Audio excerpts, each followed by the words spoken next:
And we are recording. All right.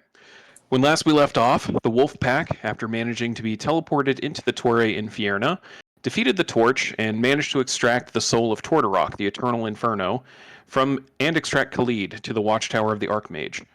There, they spent the night recuperating, some experiencing some odd or informative dreams, before rallying the next morning and interrogating Khalid. After getting a sense of his goals and identity without the dragon spirit tied to his soul, the pack decided to contact Nerit, the Tinkerer, and arrange to have him and the Tinkerer leave the Empire for good. After debating meeting in Jewel City, they opted for Corda instead, stopping in Oakland, first to collect the Rebel Yell, buy some drugs, and kill some snooping off-duty guards, before sailing off to Corda proper. Once docked at the wharf down there, they met with Nerit and handed off Khalid to her care, finding she was to depart on Molly Hawk's magical speedboat. At the mention of his name, the Purple Tiefling also made an appearance, partially to send off his old comrades and to greet his more recent friends. Once the Tinkerer and the Torch had departed, Molly then invited the pack to his new business and haunt, the Squeaky Sponge, the bathhouse that they have visited prior.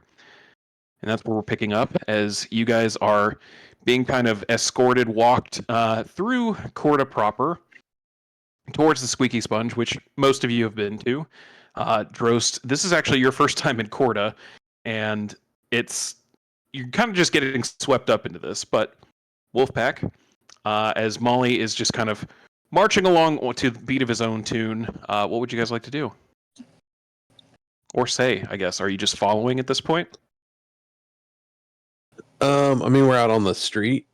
Yeah, at the moment, yeah, he's just walking you guys from the dock towards the Squeaky Sponge.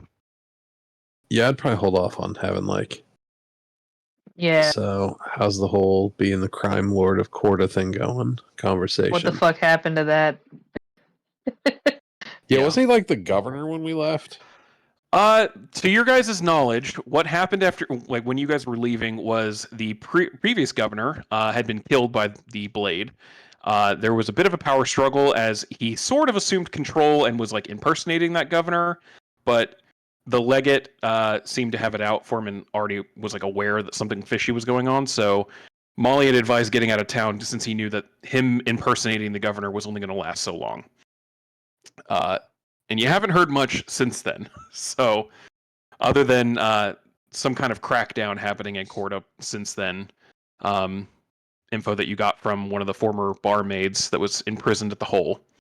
So, as far as you can tell, though, Molly seems no worse for wear. He's out and about, walking around in his normal, like, purple tiefling appearance, like his standard face. He's not disguised in any way. He's not, like, skulking in any way. He is strutting, if anything, down here.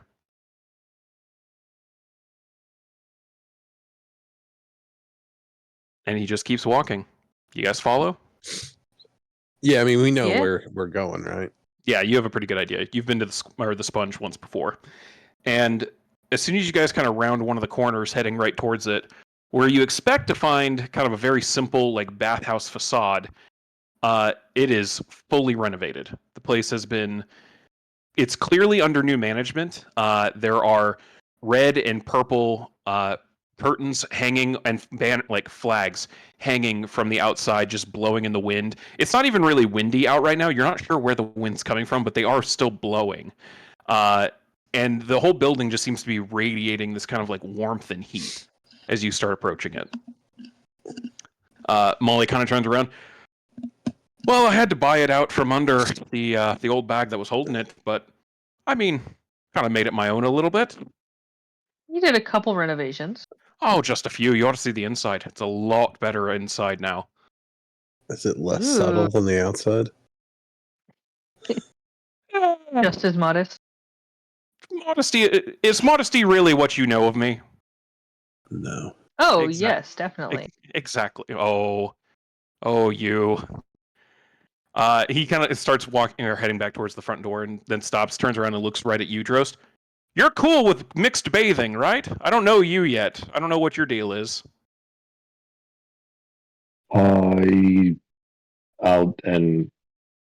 I'll just sort of like, I'll make it clear that I'm uncomfortable, but I'll like join the rest of the group. I just shrug, like, I guess. if you're uncomfortable with it, there is like private bathing still at the bathhouse. I didn't want to, completely throw off the old clientele, but I'm pretty sure these, from what I've gathered looking through the old ledgers, all of these people have been here before. So I wasn't sure if that's your deal as well or not. I'm Molly, by the way. Hi, and he kind of walks up and goes to shake your hand. Hi, I'm Hi. Drost. Drost, nice to meet you. Mage, I'm guessing, right? Yup. Good to know. And he doesn't give any kind of introduction to himself and just keeps going back inside. All right. I'll use Awaken Mind to tell Dros that Molly used to be one of the Blade's henchmen, and then they cut ties before we met him, and then so yeah, he used to be one of like the inner circle, which is now consists of no one. Huh. Yeah, you kind of have that realization that technically the Blade is operating on his own now. The Black Blades have been fully disbanded. Or killed. Just nod my head because it's not two-way communication, right? I'm just nod my head, like, all right. I mean, yeah. I'll just follow the group. Yeah, I can't hear you if you're answering me. This is just one way. Sure. It's like I can talk in your head, but like you can talk back to me, and I can't hear anything you're saying. Trust. Sure. Yeah, I'll just nod to, like, knowing that I'll just like nod to you and shrug and just keep on following the group. This place Right. does have nice baths. We spent like most of our time here last night. It was like here and sewers were the two places we were. So much time here. Yep. As soon Are as we you guys still start... singed? No, we had time. Yeah, no, Oh, you yeah. guys Hey, healed up Drost. at the what was it? The Grand Hotel there in Corda. All right. Oh yeah, the fancy. I'm pretty sure Tyler slept with Molly, and I don't think Taylor's super keen on that, so maybe don't mention that out loud.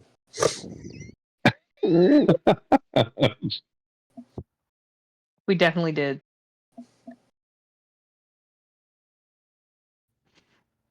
Yeah, I think that got glossed over in the wake of the attack on the den. Oh yeah.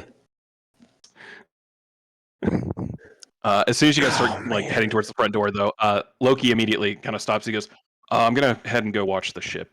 Bathhouses like that are bad for my scales." Tez immediately charges and he goes, "I'm getting a bath." There you go. Molly kind of waves you guys past the like attendant, which is still the same old gnomish lady that was here last time. She still runs like the front of house. It's just not. It's clearly not her place anymore. As soon as you guys go inside, it's much of the decoration to Drost would seem very like ostentatious and gaudy and like really not. It's kind of tacky in a way. The rest of you recognize a lot of it as like decorations very similar to or repurposed from the Den of Delights.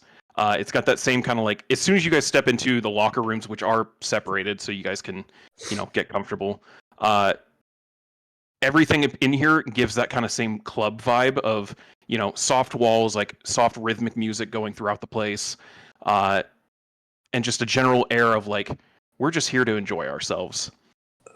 I bet every millimeter of this place has been prestidigitation to fucking hell. Every day. Constantly. Yeah, those of you that are magically tuned, you can definitely see in the floor, there are actually like every like 10 feet, there are gems that are just kind of gently pulsing that spell, cleaning the area, keeping everything nice and sanitary.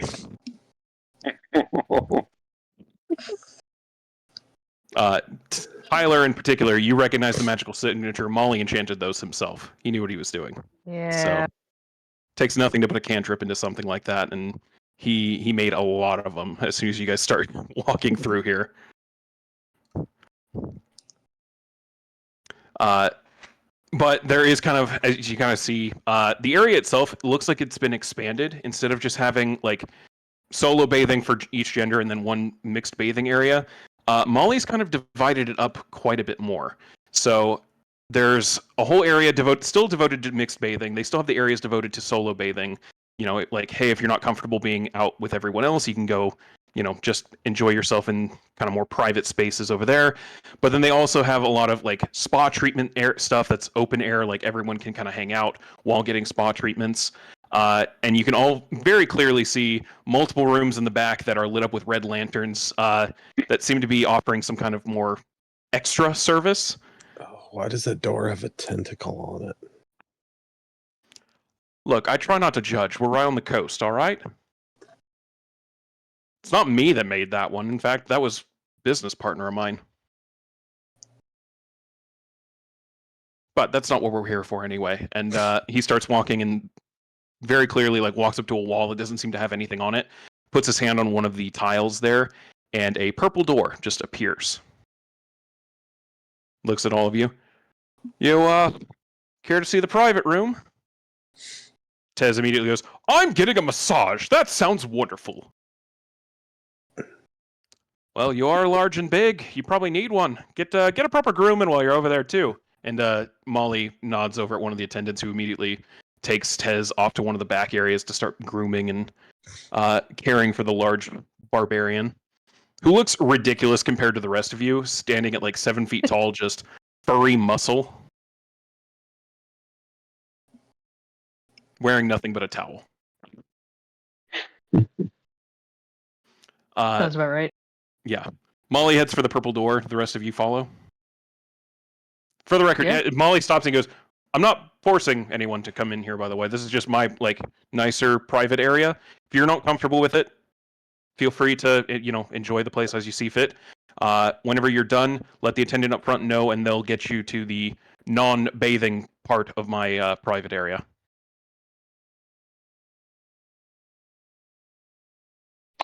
Yeah, I'll follow. I'll go in. Yeah, I'm fine with it. Yeah, I'm good with it. Okay. He opens up the purple door as you guys enter, and the room you're met with immediately is, I mean, it's only like 10 by 10. It's not very big. There's nothing on the walls. As soon as he closes the purple door, you guys feel a kind of like magical shift. He opens the door again, and as soon as you look out, you're expecting to see the bathhouse you were just in, and it's a completely different area. And this is almost a one-for-one recreation of the Den of Delights down here, except with a very large, like, you can't really call it a hot tub because of the size. It's like a pool, like a residential pool, but it's a hot tub.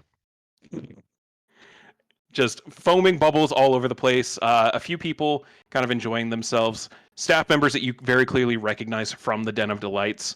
And only like 3 other people in here. Molly quickly, as soon as he walks in, just goes, all right, you had your fun. Everybody out. And the 3 of them all, like, as soon as you guys come into the room, they enter that little magical room. The door closes, and you see the door disappear. So, welcome to the Den of Delights 2.0. What can I get you?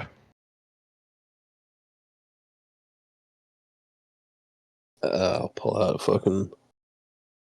my fucking red leaf pouch. Fucking pull a joint out. Like, I brought my own. It's cool. Oh, Finn, come on now. What kind of host do you take me for? Put your stuff away. I got plenty to share.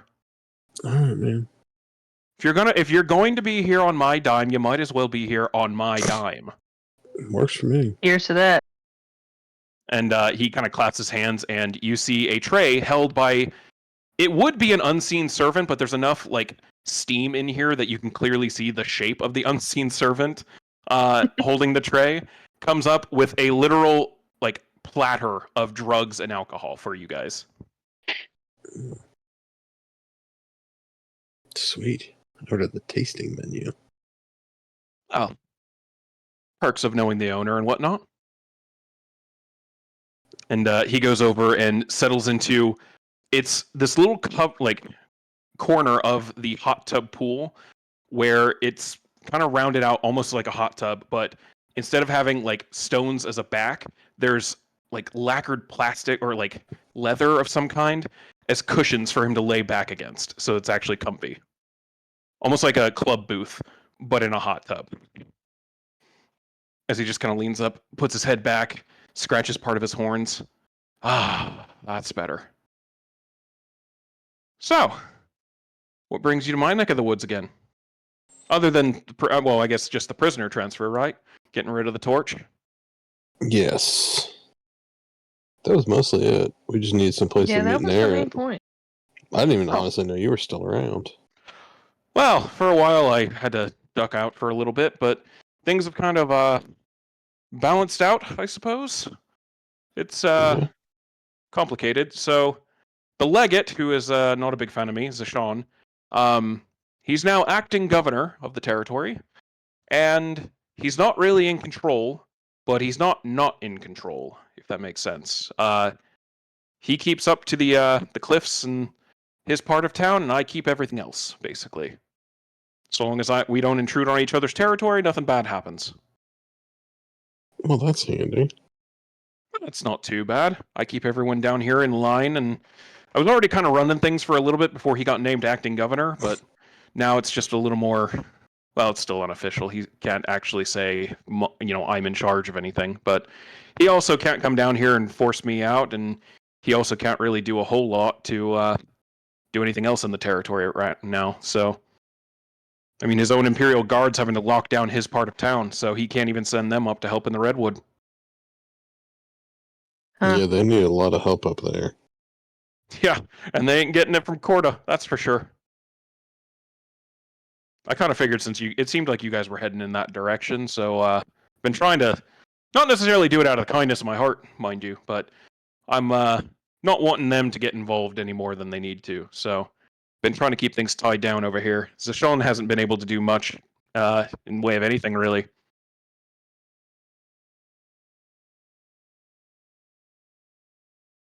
But that's neither here nor there.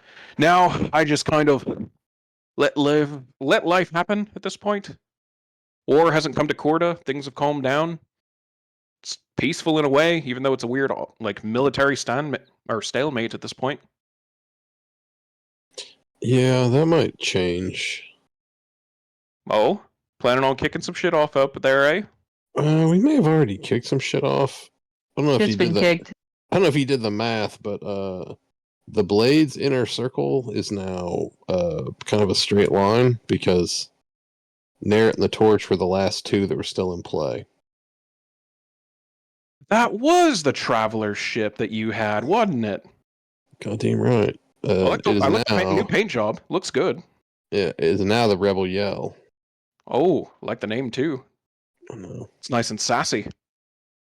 You might be a bit careful though, just for the record. I spotted that ship as, the traveler zone.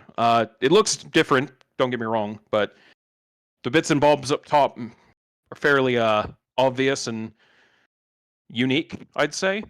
And in case you weren't aware, there's a very, very distressed former adventurer turned tavern owner in town that would be very interested to find out that a ship she was very much keen to on the owner of is back in town. Yeah. So maybe be careful about that. But it's not my problem. I have no idea how dangerous she is anyway. I'm kind of curious if I'm being honest. We've heard not to fuck with her. I mean, she's a former adventurer, but that could be saying anything, you know? Yeah. I'm not overly worried about her. That's fair. Sounds like you've got more than enough stacked up against you already. What's one more person, eh? Yeah, I mean, I'm pretty sure the Blade's tougher than her, so. Oh, for sure. I wouldn't stack the two of them against each other. But Traveler's dead. So what happened with the wolf? What's she dead too? No, she's actually on fucking Team Rebellion. Oh, I guess it makes sense. She's a northerner after all. She was very much almost dead. Yeah, we had to rescue her from the, super prison. Wait a minute. Why does that ring a bell? Super prison. It's where he put all his political prisoners. There's a whole bunch of old people there. Oh, we also know who the Blade is in real life. Oh, please what tell is- me. Please tell me his name. I don't know if I should do that. Oh, I promise not to fuck with him too Hey, what's much. the harm? Fair enough. If you don't want to give me that name, I perfectly understand, and I won't hold it against you. I understand I might have a bit of a reputation as a fucker, so understood. Well, we were advised to kind of keep that one to ourselves. Also, he's probably super pissed at us already. Oh, so it's Oh, yeah. it's a well-known name at that point, or at least Oh, a for well-known sure. family name. Oh, yeah.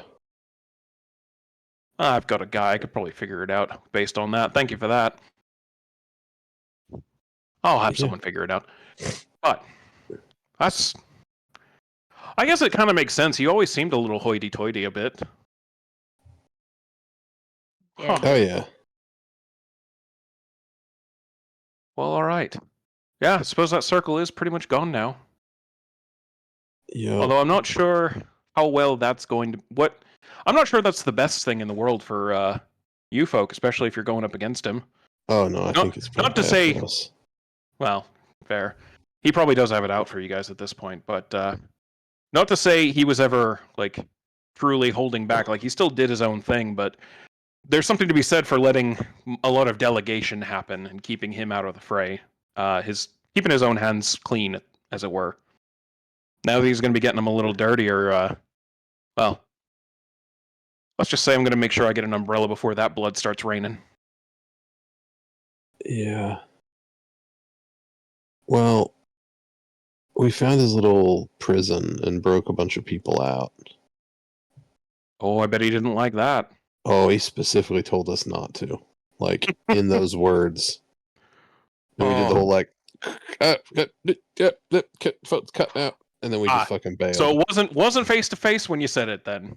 Oh, fuck no. You think we'd Makes all still sense. be here if it was face to face? Probably at least one of you would be dead, if not multiple. So makes sense now. Seen the fucker kill someone with a look. Not even sure he did a spell. I think he just looked at someone the wrong way and they fell over dead. Yeah. that wouldn't be very surprising. Yeah, he didn't say anything. Like I know there's spells that can kill people with a word, but like he just kind of glanced. I mean, granted, it was like a servant, so like not expecting a whole lot of resistance, but Oh, we found Brenda there in the prison. is that where she got off to? Mm-hmm. She all right? Yeah, Mhm. she's good now. Oh, good to know. If you can send her back my way, I'd appreciate it. Been missing a good bartender. Yeah, well. He seems to miss you too. Oh, she's a lovely lass. She is.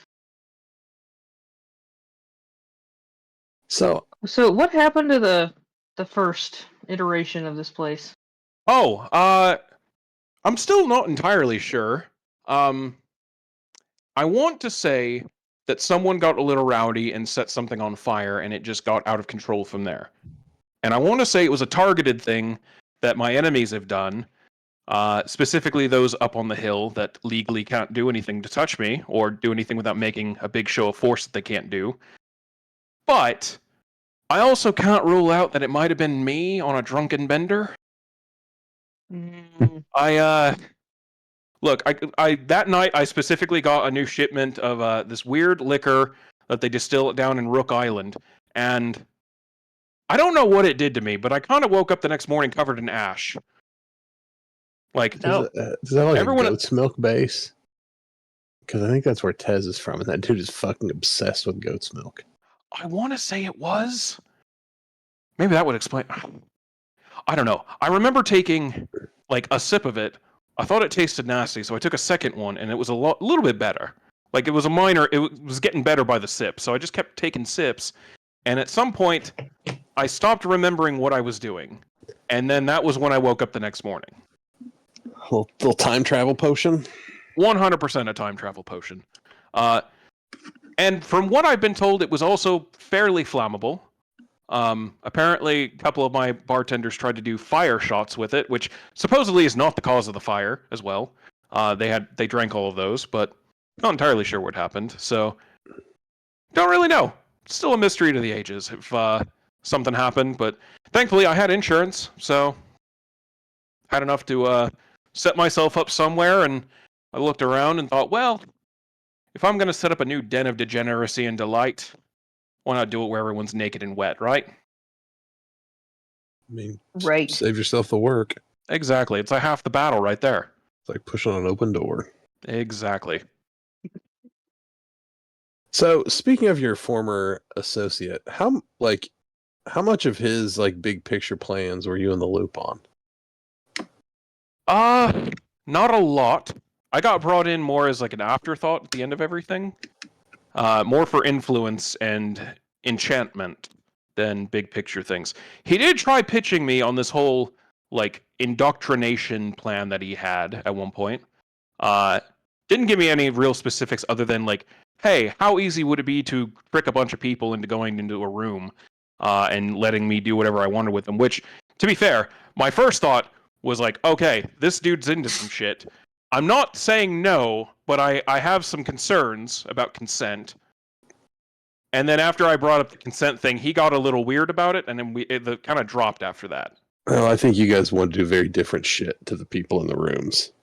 Probably. That wouldn't surprise me. I figured maybe he was doing like some blade play or something like that. Like, don't get me wrong, I've done some kinky shit, but like the violence aspect of things is not what I'm in it for. So Yeah. Well, are they the Mystics? Is that what they are? mystics. You know anything about those guys? Drost? You pay more Oh. attention than I do. Yeah, Is it the Mystic Meridia. Council? Yeah, Meridial. Those guys, you know anything about those cats? Sounds familiar. He's gonna roll real quick. Some kind of cult or something, aren't they? Yes. Like magic cult? Yep. Well, they want to free some sort of like elder god and destroy the world. Oh. I'm paraphrasing heavily, right? But you get the gist of it. Well, that's not good. Nope, very not good. Which is why we've like kind of leaned into the whole opposing him thing. Yeah, probably a good idea. That Well, you know when they used the cannon and blew up that island full of bird people? yeah. That island had one of the seals that kept this like Demogorgon locked away from this this plane of existence. Well, And there's shite. only like a couple more. There's what, 5 more locks? 4 I more? believe there's 5. Again, Drosty, this is where you're earning your keep, buddy. I think there was 5 total. So there's 4 left. The 4 more. There's the main anchor, and then there were 5 total. Now there are 4 with the anchored islands being destroyed. Okay. Yeah. Molly just goes, well, shite. I mean, I got to give them to them for efficiency. They got to wipe out like a race of native people and do something for a deep, dark cult. I kind of hate to say it, but that's like almost genius, really. Yeah. Yeah, real 2 birds, 1 stone scenario, Literally. as it were. Yeah. Well, not sure what much I can do to help with that, but if there's anything material-wise you need or information-wise, I'm more than happy to help. Well, the information might be where you could come in handy. Because we All right. don't know the details on these other keys. Locks. I'm getting my metaphors way mixed up here. I can't remember which one it is. Are they keys or are they locks, guys?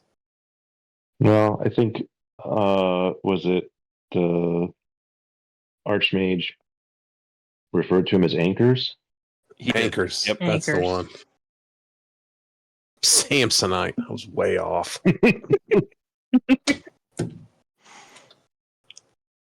So we know approximately where they are, but not exactly like, to the location, as it were. Okay, makes sense. You have any resources was it Jewel City? Jewel City. I don't necessarily have a network or anything there, but I've got a condo you can use. Oh, sweet. That'll be handy. Yeah, if you're planning on heading down that way. I know one guy who might know a few things. I can't guarantee how like in depth this is going to be helping with this, but if you look up a guy named Falkland, he ought to be able to help you. Okay. Yeah, owns a bar out in the Red Cliff district.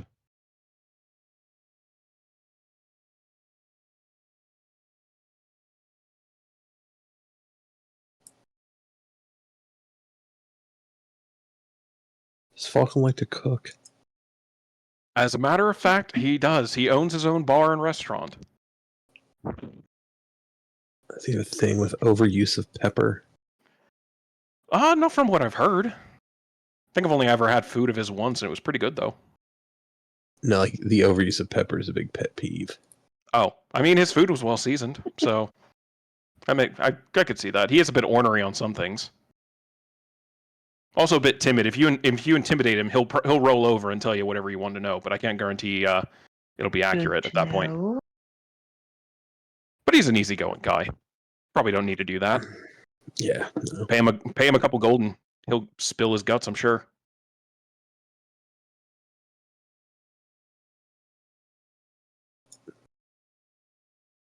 Well, yeah. So one of these anchors is in Jewel City. The other's outside of Oasis. Where is it?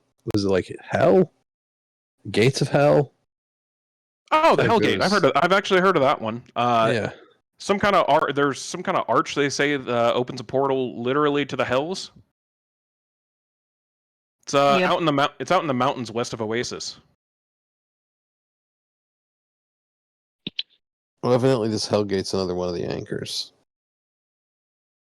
Well, if it opens a portal to hell, I guess that would make it magically powerful. I'd be careful with it, though. If any of the rumors are true, I'm sure there's plenty of demons and devils or whatnot, fiends of all sorts around there. The mountains themselves typically get left alone, even by the Imperial standards. It's one of those areas like wannabe adventurers and Imperial legates trying to earn a name for themselves march in there to go kill stuff and bring back, prizes against the extraplanar, the devils, and not everyone always comes back.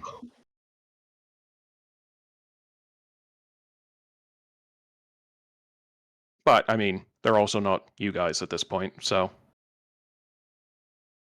Yeah. Well, yeah, so we got to stop, or we're plan is to stop the blade from breaking these anchors to bring this Demogorgon, like, to this plane. Yeah, probably not a bad Freeing idea. him. Like I said, We're pretty sure the Prince Consort's possessed by some sort of, like, monster. Right? monster. Shit, What that kind? wasn't a secret. Like the Prince, like an aspect of this Demogorgon. Maller guy. Oh, and he's got an aspect of this thing now. I think so, right? I That believe is- he does. Yeah, to your guys' knowledge, that's what seems to be the case.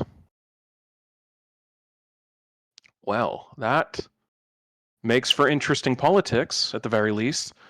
Last I heard, he had just gotten off of that new train thing going from Meridia to Hilltown and was spotted on an airship heading east to Port Amon. Apparently, he's taken the flagship of the Imperial fleet, the what the hell is it called? The damn it! Oh, the Lion of Light, that thing. He's taken that thing out to Port Amon to rally the troops and get everyone ready for some big push back up into the Redwoods. Wait, what'd you say the movie was? He's taken the pride of the Imperial Air Fleet, the Lion of Light. He's heading to Port Amon. Although, now I've got a pretty good network in Hilltown, and they claim that east wasn't exactly the point of destination, and they were heading more northeast towards Elvenon direct. So I'm thinking the propaganda is just saying he's heading out to Port Amon to rally the troops, but he's actually going to be heading to Elvenon to act as a show of force with Empire Day tomorrow. Yeah. Yeah, we fomented a bit of unrest in Elvenon, so. Well, what better way to show your patriotism for the Empire on Empire Day than a massive airship floating right above an unruly city?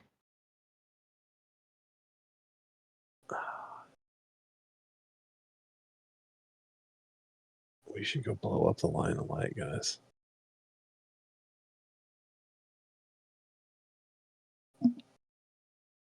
I mean, not gonna lie, that would be actually kind of interesting to hear and watch. I wouldn't want to be on the deck of either of those ships when it's happening, but just take care. Like, don't get me wrong, I've been on, the Traveler ships before. I'm sure you've done modifications, but I've been on there before, and it was a very impressive vessel.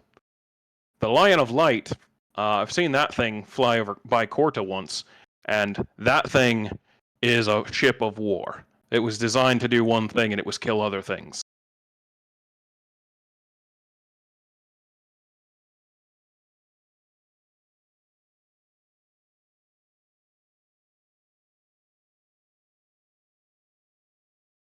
But Sounds then like again, more of a sabotage job than a head-to-head. could be a good sabotage job. Sure, it's stocked full of soldiers and whatnot, especially if the Prince Consort's on there. But, seeing that thing burn would be interesting. But there's also something to be said for kicking the Empire in a spot they're not expecting on, their big patriotic day. Jewel City isn't exactly known for being any kind of like den of like treason or anything like that. If you raise a bit of chaos there or anywhere that they're not expecting, kind of undermines the message being sent by parking their airship outside of Elvenon. Definitely kicks the Empire, but are we? And I guess at this point, I've heard everyone's discussing our plans with this guy. I'm just not sure, how much to say in front of this guy. But I'm like, are we still trying to track down those cannons, those arcane cannons, and blow those things out? Did they build more of those? I think so. Huh. Yeah. Where did That's right. where did they build them? I'm kind of curious now. Oh, we talked about it. I can't remember. Was there one in Oasis? We did. I believe there is one in Oasis. Did Neret know? Did we talk to her about, like, She didn't give were we just specifics to you guys. suspecting? Okay, I was gonna say, were we just suspecting that there was one in every anchor area, or did we have that on? That seemed to with be authority? when I think you guys had a list of like where they were found.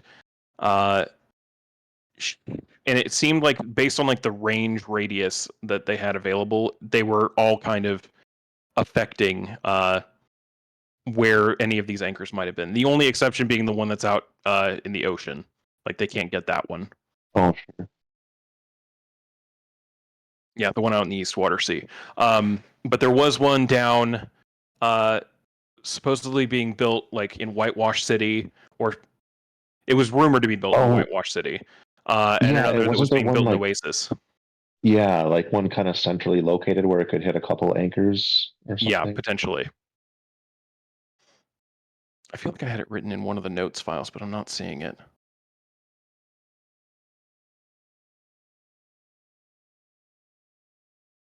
Yeah, I didn't write down the specific location. Anyways, like, There it is. what- Meridia and Oasis. There we go. Yeah. Okay. Yeah, because wasn't that that was our like prime motivator for going to Oasis, was to try and find one of the cannon that was there, but Yeah, and then things went got deviated over to going after the torch.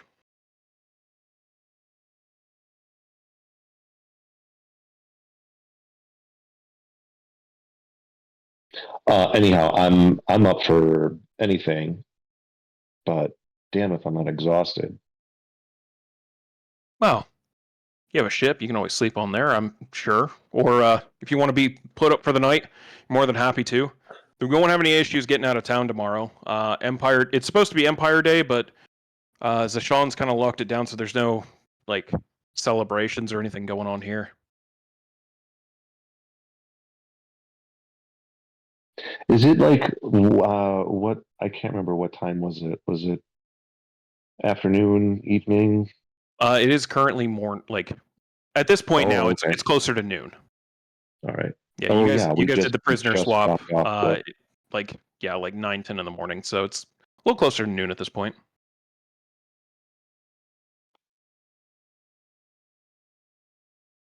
Yeah, more than happy to stay here. I'm always glad to have you guys under my roof, enjoying yourselves.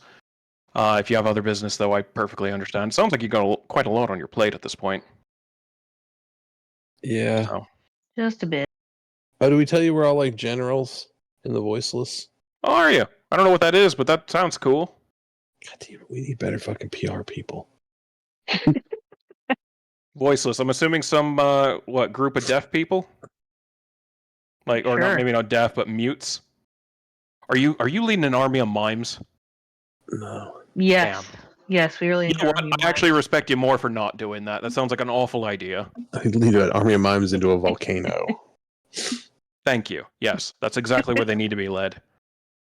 No, it's like the rebellion against the Empire. We've already got, like, Yord has declared independence. We made some inroads into Elvenon, try to get it to break loose. Oakland has been a tougher nut to crack than we Oakland, anticipated. we just have bad luck in Oakland. Yeah. I mean, I've never had good times in Oakland, if I'm being honest, so that makes sense. Seems like that entire city is just out to get everyone. Very cop heavy. You're not Yeah. wrong there. Like, even for me, who normally doesn't give a shit about cops and can just blend in, even I was like, that's absurd. Yeah. It does seem excessive. That one I might be able to help out with a little bit. I've got some friends up there. I might be able to at least, maybe not stabilize things, but at least get things ready. If you're doing this formal rebellion thing, might be able to put in a good word and actually have someone for you to meet up there. Yeah, if you That got would be some. great. I'll figure something out. Give me a couple days and I'll get you something. Well, we found a group in Elvenon that's helping us with the whole unrest thing. Well, that's good at least. It's always nice to have field agents and whatnot.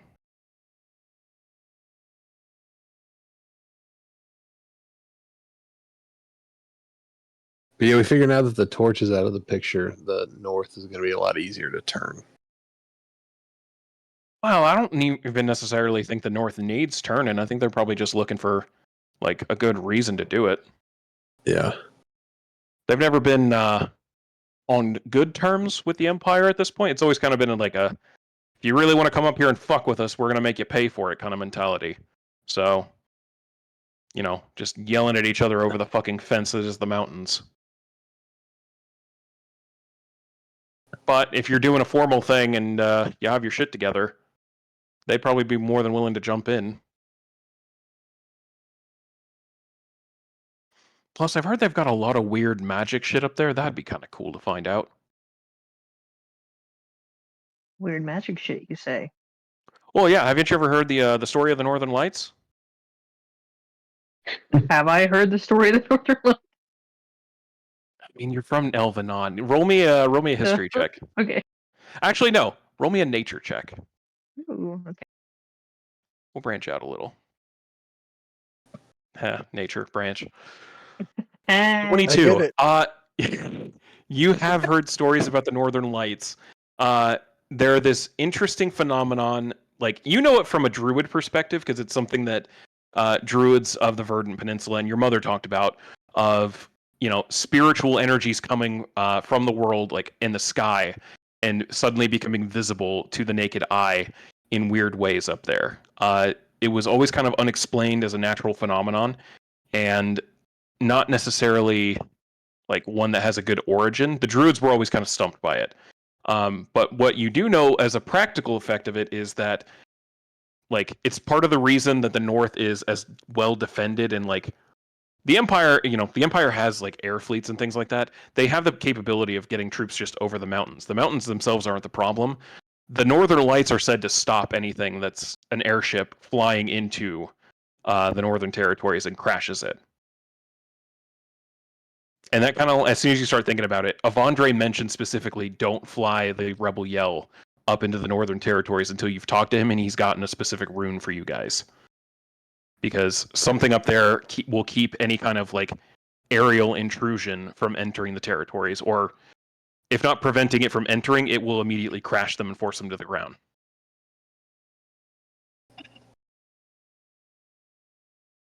Well, that'd be bad. Yeah, last I remember, I think like 150 years ago, they tried sending another airship up there before they built the Light. They built a smaller, like, little skiff fleet, sent it over the mountains, and none of them ever came back. They tried marching ground troops into Stonefell Keep after that point and asking for them, and they said, well, we found the wreckage and found a bunch of corpses, and that was it. Frozen to death out in the wilderness after they crashed. Leggett asked what the hell made them crash, and all the Northerners just kept pointing up. Probably had it coming to him. Probably. Don't get me wrong. Fuck all the imps, but it's always struck me as a weird phenomenon, right? Like, how is an enchantment that specific and that consistent across all things?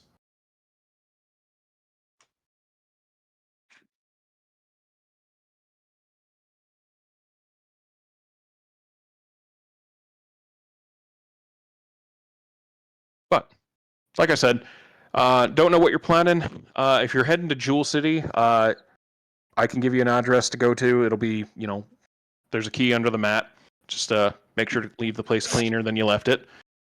And ask for the bar owner out in Redcliffe. The place is out in South Flat. It's a little like ritzier, so try not to look like a bunch of bums. Like, don't look like you're walking around sewers and shit like that, right? Right. Oh, and one other thing, and he kind of snaps his fingers, and another unseen servant brings a platter, and he hands over to whoever's willing to take it at this point a little wooden case. So I ripped those out of the boat before I give the keys back to Narret for leaving. They're called warp stones, and they were plugged into the engine, and they were supposedly what made it so fucking fast. Now, I'm not some kind of artificer, I'm not Narret by any stretch of the imagination, but something tells me if you plug those into that arcane engine on that ship of yours, you can probably go a lot fucking faster with them. Oh yeah. Wow. Nice. Although one of you arcane types might want to like figure out exactly what they are for like. I'm not a mage. I just do cool magic shit. Don't get me wrong. So this isn't my forte, knowing exactly what the hell they do. Maybe make sure of that before you go throwing them in there like tinder in a fireplace. Do you think these are made out of people too? Why would they be made out of people? The Lightbringer batteries are made out of people. That's fucked up and awesome. Yeah, it's real fucked up. I have one. Do you really? Can I see it, please? In a non-weird way, can I see it? You can't touch it. Come on, I'm not gonna do anything to it. I just want to see what it looks like. No, touch it. you literally can't touch it. Oh, does it do something weird? What does it do? I think if you touch it, like all the energy goes into you. Use it. I will give you 10,000 gold if you hand it over right now for me to touch. No, we need it for like rebellion stuff. 10,000 gold and a lot of drugs. No. 15. No. 10,000 gold and twice the amount of drugs I was originally going to give you. Here. That's a lot of drugs. I don't even need that many drugs. Nobody needs that many drugs, but I kind of want to touch something now. Well, that sucks. Well, plus, this is a rarity because we kind of blew up their factory. Yeah, it's like one of a kind.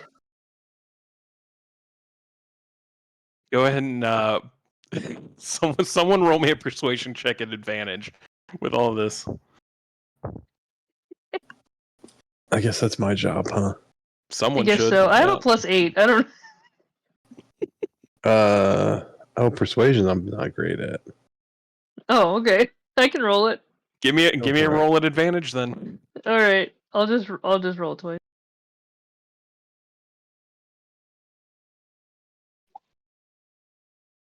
Wow.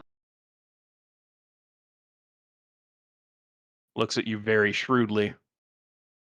You were not this good at negotiating the last time we talked, Tyler Redfire. No, I was not. 10,000 gold, a giant heaping pile of drugs, and you can kind of sit and think for a second. What else do I have? Shite. Who here needs a magic item of some kind? Or wants a magic item of some kind? I will raise my eyebrows. 10,000 gold, a giant heaping pile of drugs, and 2 pulls out of my magical bag of items. That's a little risky. He's trying so I don't keep hard to get trash in this. there, for the record. I do not keep trash in there. I keep all the good shit I loot off of very wealthy people who buy shit up in the upper districts. And all of them, for the record, have also been identified and certified. And for the record, didn't I give you good magical items last time, too? You did. Yeah. I have a proven But track this- record. But this thing is a little more valuable than a couple magic items, a bunch of drugs, and 10,000 gold. I think I accidentally nicked your spyglass too. You can keep it. And the spyglass. I'm adding the ownership of the spyglass Too to late. my offer Too now. late.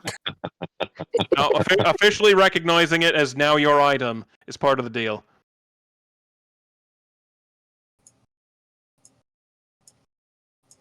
Sorry, Molly. What kind of do you have? Is it purely just random of those items? Don't get me wrong. I Or like a little bit of you- chance, but Do you have? it's do you it's have, mostly examples? there's probably some swords in there, a couple cloaks, some pieces of armor. Mostly stuff that I'm in the business of offering trades to people who in need. Sometimes these people have things that they don't necessarily they can't keep if they're needing to pay debts. So I make sure that the things that I get, I pay a fair price when I take the items from them, but they're all good items. All of them, for the record, also made by our local enchanter up on the hill.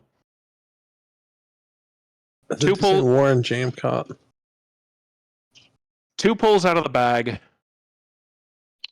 and I'll tell you where you can potentially find something interesting in Jewel City. Something I haven't actually gone after myself, but I know something weird going on in one of the gardens there that you might be able to help find. Supposedly there's treasure involved.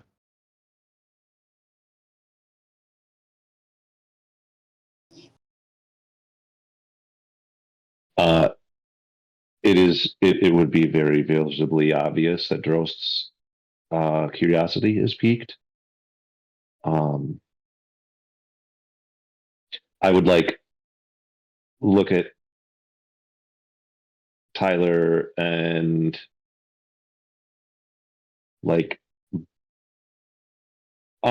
yeah, I'll just pull her back a little bit, and just quietly I'll be like, are we saving this for something specific?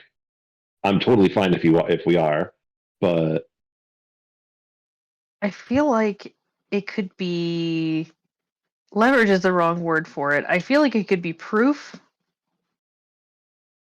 later down the line. sure.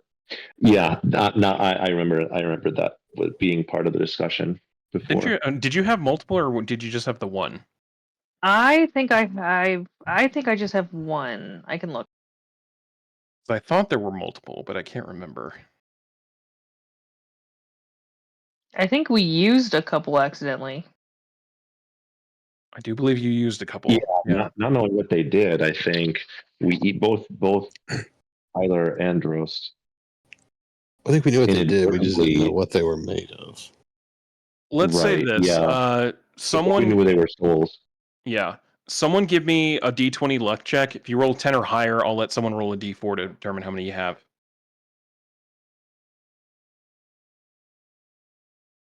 So who's feeling lucky? I'm not feeling lucky. I can roll a 10 or higher. Yeah, you can do it. I mean, you've seen my rolls throughout the years. I'm not even trying that shit. Son of a bitch. Yeah, you just Son got of the a one. bitch.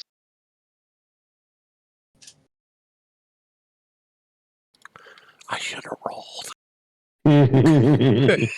Oh well. Yeah, I have one in my bag that says charged, and I have an inert one as well. Taylor, roll me a D100. um, just in this discussion, I would be like, I mean, don't get me wrong. I'm not strongly advocating for taking this deal for from Molly, but if it's not obvious to everybody that the Empire is doing horrible stuff anyways.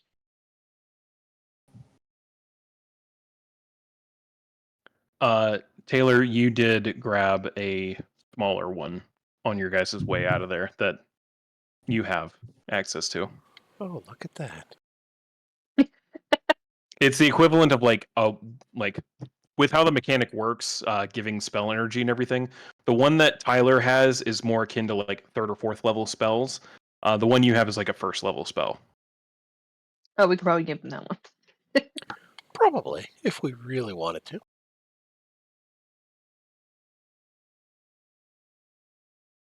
I mean, that sounds like, yeah.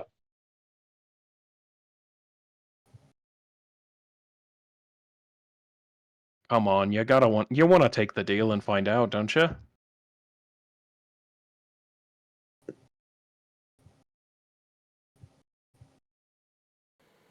mean, Why I mean, don't if we to you got guys. two of I'm them, I say we keeping give mine. him one.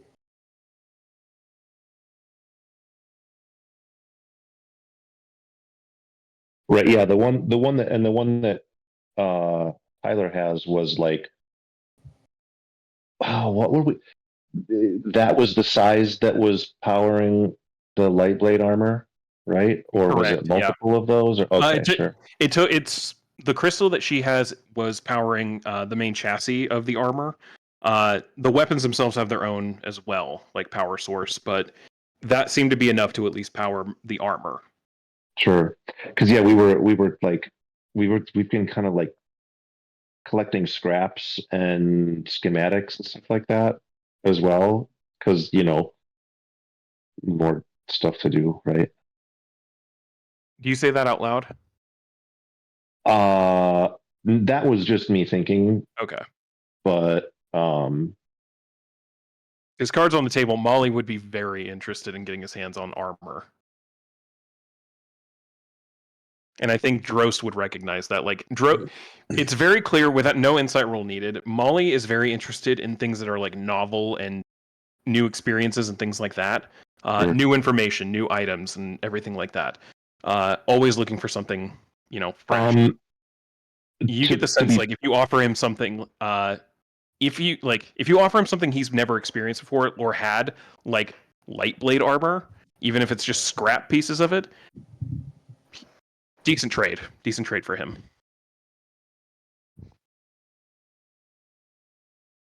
Yeah, I mean, I guess out of character, I was just interested in like the schematics and stuff like that being lying around. I don't think we're gonna have time to like cobble together a set of this armor.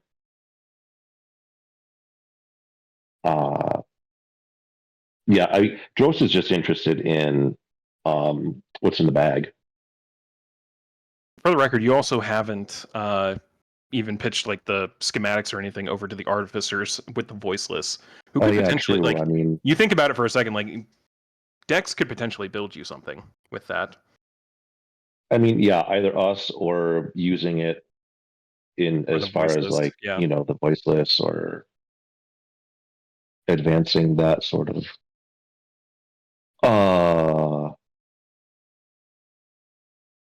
Yeah, I don't know if we wanted to trade the small crystal and then see where that goes. But that's not my decision. I don't have it, nor am I the one in charge of it. So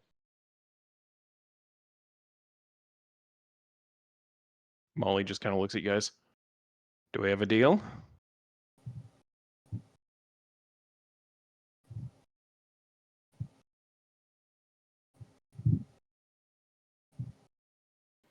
I mean, what do you guys think? Yes, no? I mean, I say go for it. Since we have Yeah. a littler one, yeah, I mean, yeah, can't do Yeah, as much Dross- damage. Dross is obviously for it. Then I guess I can produce it. Drost also hasn't slept. That's true. He's a little delirious. So, Yeah, so a both little delirious. both tired and like very obvious in whatever it is that I'm advocating for. Not that I'm particularly subtle to begin with. All right then. And he has one of the unseen servants go and get your guys' lockers. Which are fully like removable from the locker room, as you see. Like they're just small portable safes. Has them bring them down. Taylor, you're able to open up yours and gingerly like producing it while holding the cloth, like holding it through cloth, so that you're not activating the crystal or anything. Of course. Molly just full palm like grasps around it, and you watch as the energy drains from it into his arm, and immediately he goes, "Oh, okay, that is a rush. Oh, and now I'm sad. Oh, damn, that's gonna be something to think about." And he goes and puts it on a floating platter that's just going by. I'm gonna have to think about that one later. Okay. Claps his hands, and another unseen servant shows up with what just looks like a leather pouch, like no bigger than like one of your guys' coin pouches. Jingles around for a little bit. He goes, and all right, 10,000. Throws that over with your guys' stuff. Excellent. Claps again. Brings over another massive platter of drugs. You can figure out what to do with. You can figure out what to do with that. That's Hey Molly, that's how on good you. is Chrome good for? Or how long is it good for? Oh, like the shelf life of it? Yeah. Like 35 years. You should Oh, not be okay. putting it in your body. Like I know it's not. I know we do that, and that's the whole point of drugs. But it's one of those things. Like as soon as you start thinking about it, you have that existential moment of, "Oh man, am I really just ingesting this weird chemical that wasn't meant to be ingested?" Because I have like 2 hits left, and I didn't want to like die. So. Well, now you have more. Cool. All right, and last but certainly not least, and he claps his hands again, and another servant brings over a bigger leather pouch, like a large coin pouch this time. Undoes the tie on it a little bit, opens it up. Who's feeling lucky today?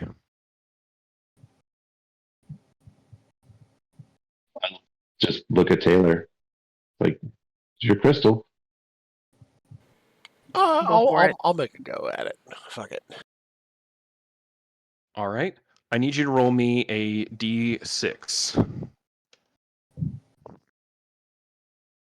1. Okay. Now roll me a d100.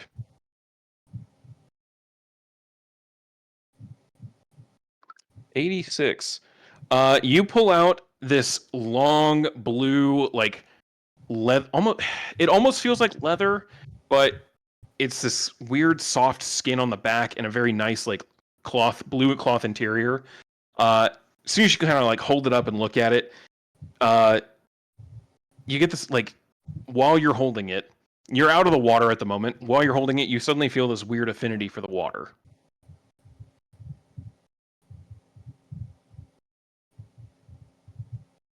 Well, there's one. One of you will have to do the nerd thing of identifying it later.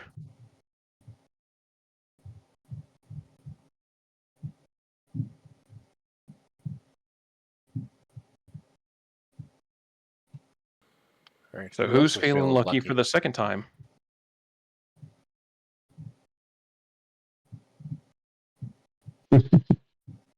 Oh, come on. Someone's going to want to take a spin. You know what? I'll I'll do reach it. I nominate Drost. All right. Roast it is. Alrighty, new guy. And he holds the bag open to you. Roll me a d6.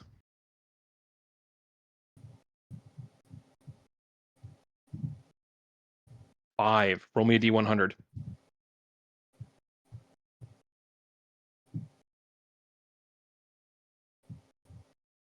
There it is. 5. Got enough I spin fives there? again because I'm all match, right?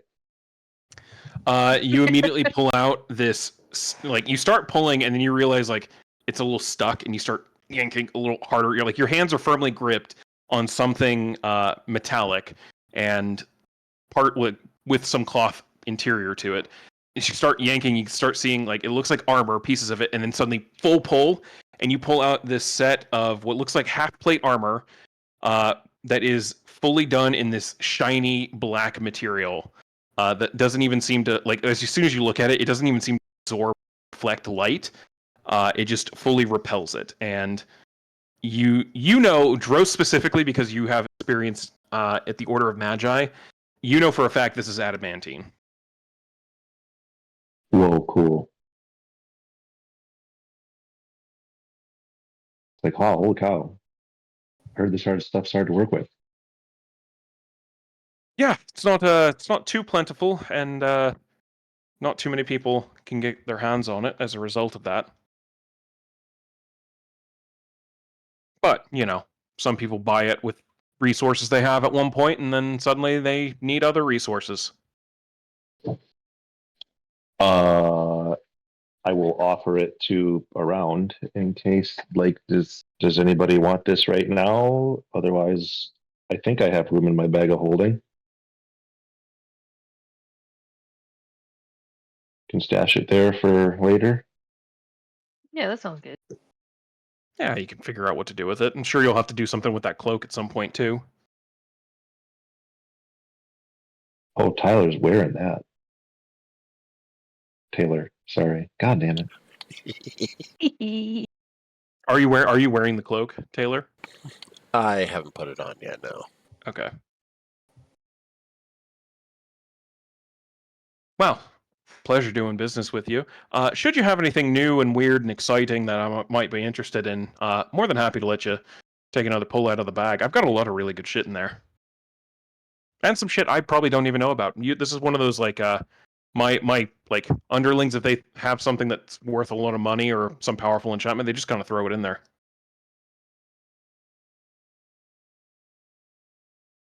That's pretty neat. Definitely, definitely interesting. Helps pay the bills and whatnot.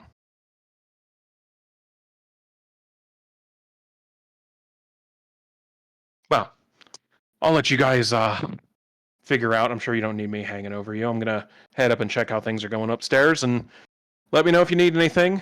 It's always a pleasure seeing everybody and giving you a shitload of drugs, as always. Yep. Nice to meet you, Molly. Nice to meet you too. And he stands up fully naked and just walks back over to his little elevator and disappears. And you guys are left alone in this secret part of the Den of the Lights.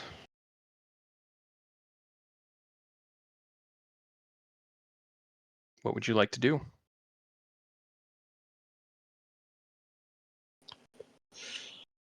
Well, where are we going next, guys? Geographically, oops, where is Corda? It's like the West. northwest coast. Oh, just There we go. So, yeah, you guys are over here on the western coast, northwestern coast-ish.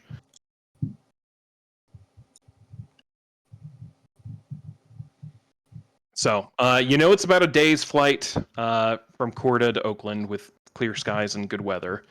You gather, based on the distance, it would probably be maybe a little longer to Jewel City, but you also now have this thing that could potentially speed up your journey. So, depending on how you use it and what you do with it.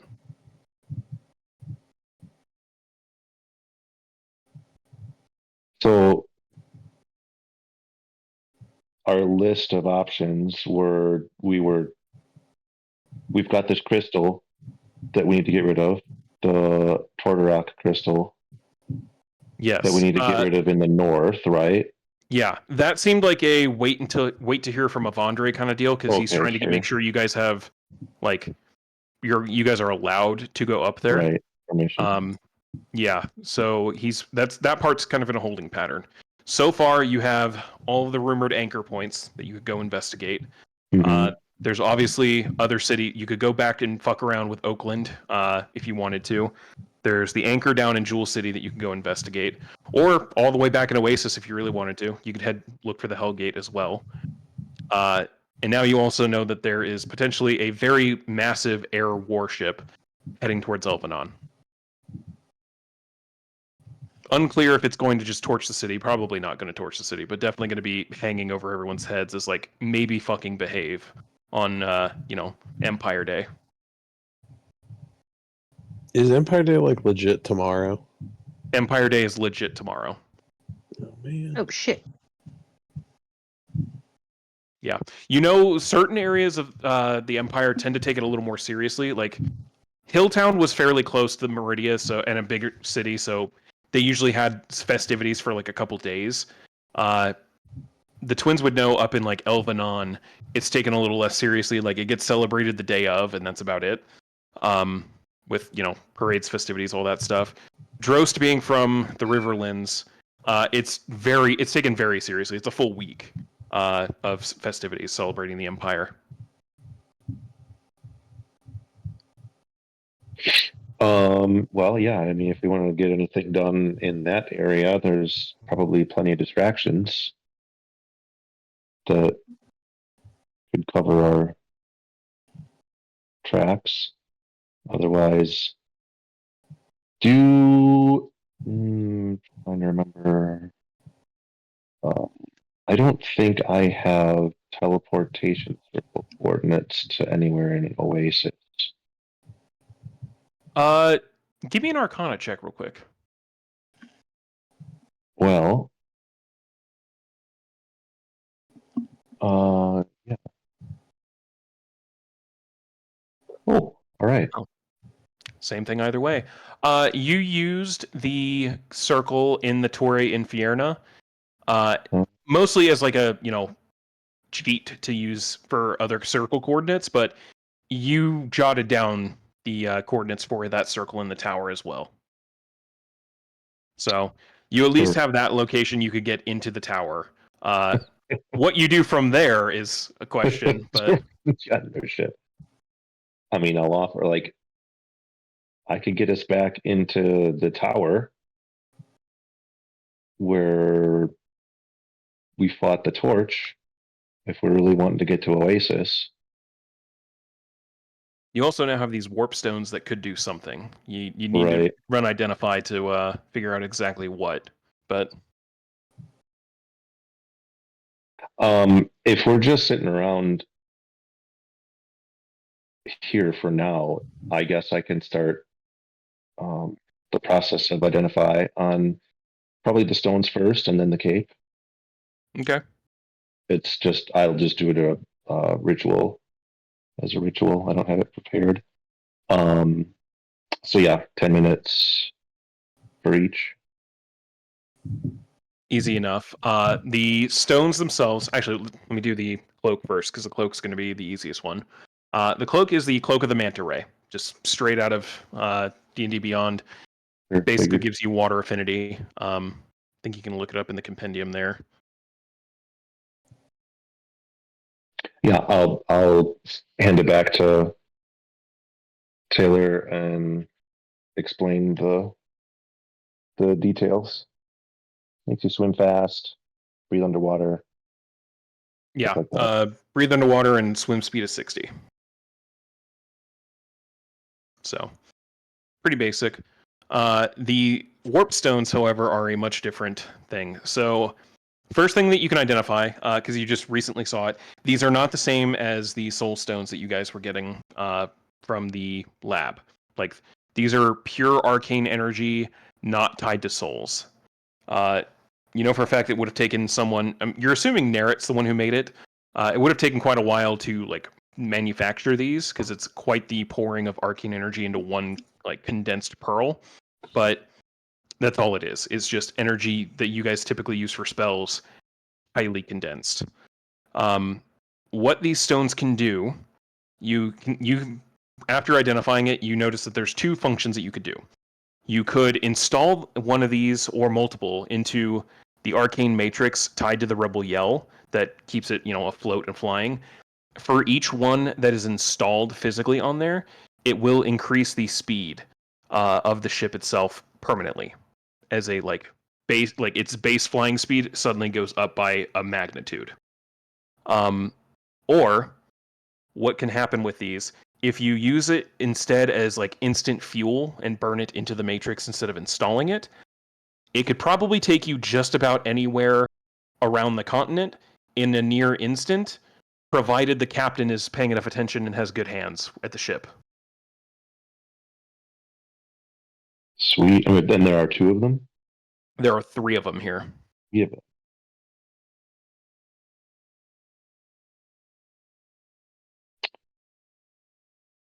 Yeah, I'll, by the time I'm done with the ritual, I'll explain that to everybody. It's like, yeah, this will teleport us and the ship. Or would I have gotten the idea that so it's permanently installed? It's not like you could put it in and take it back out. You could probably, if you had time to take it back out, you could potentially do that. From what you gather, like, you have a bit of artificer in you, so it would be probably like as soon as you get into the install process, maybe 30 minutes to an hour to install one of these.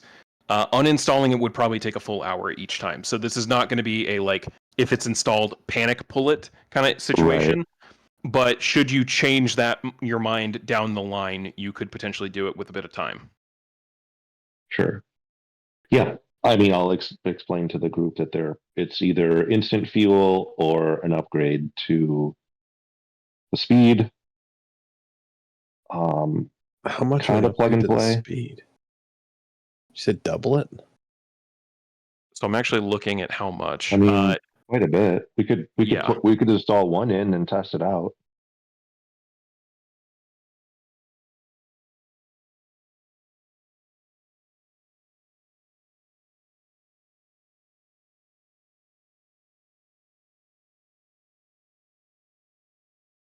Yeah, plugging one of them in would increase your guys'. So the Rebel Yell base speed goes about 150 feet per 6 seconds when it's at like cruising speed. That would increase to 300 with one installed, and it would get more and more depending on more. So max total, you could go 600 feet in 6 seconds, 100 feet per second. Holy shit. Which is about 68 miles per hour for the record. So, which, I mean, modern day, like, that doesn't seem that fast, but in fantasy, anything fantasy, 70 miles per hour is a fucking fantasy airship. That's falling.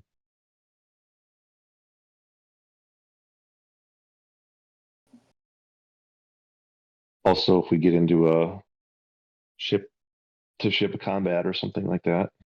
Yeah, that also increases your guys' it increases your guys' battle speed as well. So, 360 feet in battle every turn for having all 3. But yeah, it's damn. The Rebel Yell would have some get up and go. It's very obvious almost immediately. Drost doesn't have a point of reference because he never rode on Molly's magic speedboat. The rest of you, as soon as you like realize like Molly pulled these out of the boat, this is the reason these things were that fast. Like, it was supremely juiced.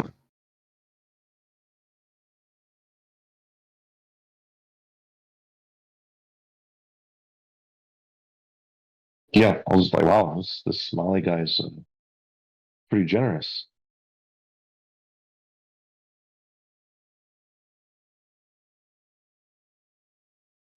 Yeah, he's very nice.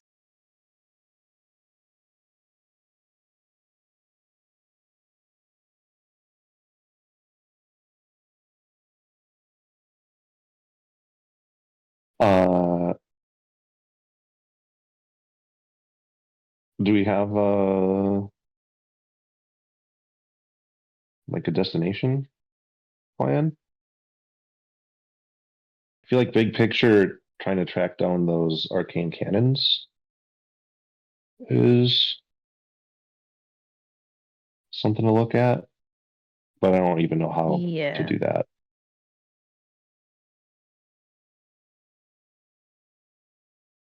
Should we make a scene tomorrow? You said, did we or should we? Should we? I think we could.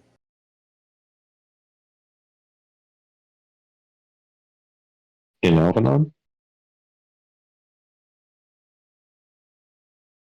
Where are you going with that? Making a scene. Well, it's very special Empire Day tomorrow. Maybe rustling up some rebellious feelings might be good. I don't know where or what. I don't really have an idea on that. And they're big, like. I mean, we have to we have to slap the turbo crystals in, but I mean, we could go to one of the I'm sure there's like an Imperial fort around someplace we could blow up.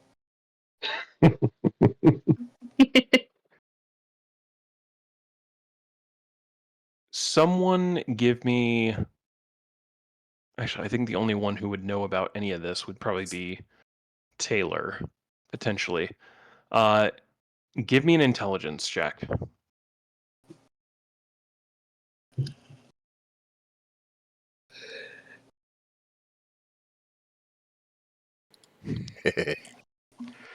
You think that there's bases somewhere on the Isle of Wind. That's about all you can remember. So you think there's two somewhere around Jewel City. You're just not entirely sure where they are.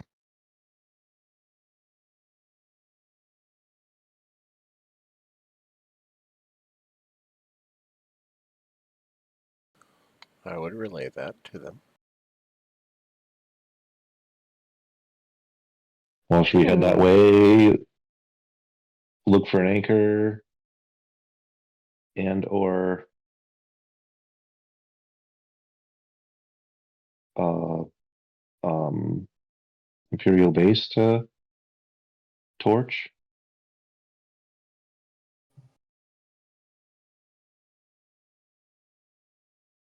I could be into that.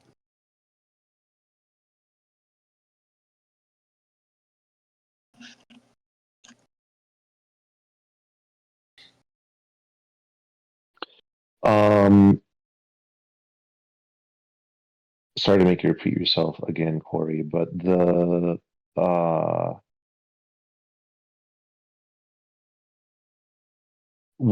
as far as the information we had was there was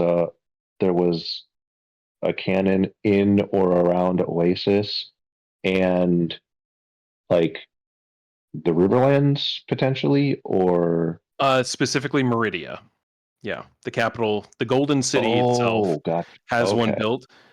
From what you understand, these are the upgraded versions of the cannon, and it could Sure, and potentially from reach. there, Yeah, from there they have a much farther reach yeah.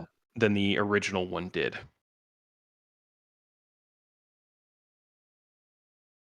So the idea was that it could potentially. You're not sure it would be able to hit anything like the one out in the Eastwater Sea, wherever that is, but the idea was the one in Meridia could probably hit something in Jewel City.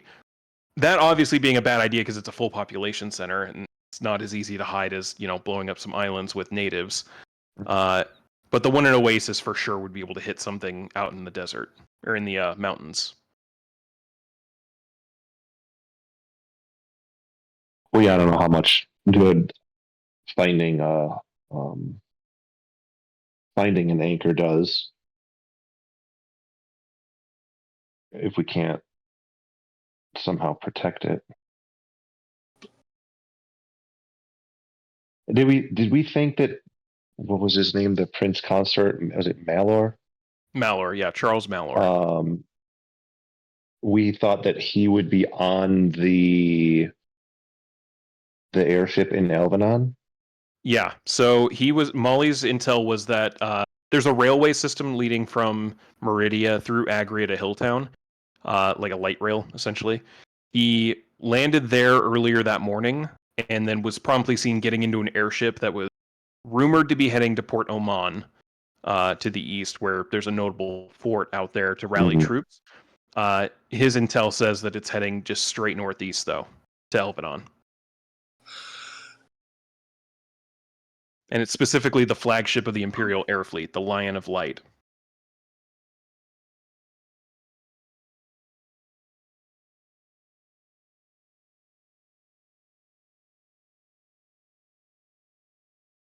Yeah, so it sounds like if we want to do anti-Empire stuff, it'd probably be the Isle of Winds or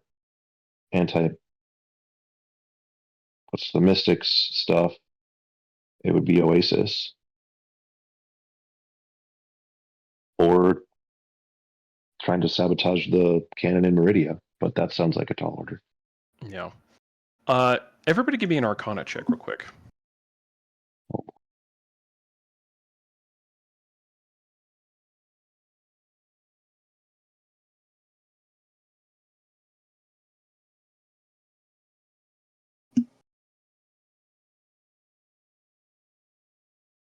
Okay. Drost and Taylor, from what you guys remember of Andre kind of talking with you about these anchors and everything, he wasn't necessarily sure what purpose the anchor, like if there's something that can be done at the anchors themselves, or like what exactly you would do to help protect them. He knew that they needed to be found so that they could at least, if you secure the site, you could potentially have, people guarding it or something like that, preventing something from happening. But he wasn't sure of any kind of like deeper thing that could be done to it. Finn, because you're kind of, the paths are kind of being laid out before you and you're thinking on it. You get that tingle in the back of your mind. And you hear the word again, contain. Contain. And you get this sense over that bond. You or someone could potentially do something at these anchors that could potentially strengthen them and prevent them from being destroyed. You're not entirely sure how, and you're not entirely sure how you even know, other than through this bond. But you get a sense that something can be done. You might have to figure it out when you get there. But I think if we find the anchors, we can like beef them up, like make them better. Well, sounds like Jewel City it is. I think that's it. Let's do it. All right. You guys get out and get dressed, all refreshed with a shitload of drugs. I'll need a list for my bag. Yeah, it's almost exclusively red leaf and crumb. Okay, cool. It's I'm trying to think of what would constitute like 2 shitloads, and all I'm picturing is just like a literal like 30-pound brick of crumb. Oh my god! And like almost a dispensary's worth of red leaf at this point. Like it might as well, like, as soon as you start getting it all bagged up, you realize like, oh my god, I might not have to buy this shit forever. Like we're set. Like there's a chance you die before you ever risk running out of the shit. Oh, yeah. Is it baled in clear cellophane? It is, in fact, yeah. The crumb especially. The crumb is fully wrapped in this like filmy material that it helps portion it out a little bit.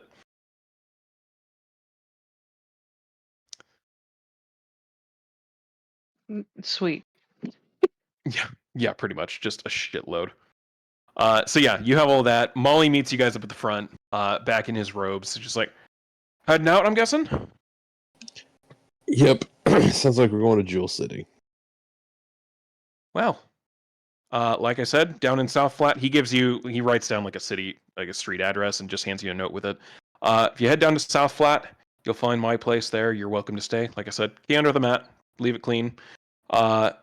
Look up that Falkland guy at his bar out in Red Cliff. He might be able to help you get the lay of the land and whatnot. I think that lion fellow of yours already left. He was complaining about not finding goat's milk here, and I guess one of them tried to put a bow in his mane, and he just got a little huffy and left.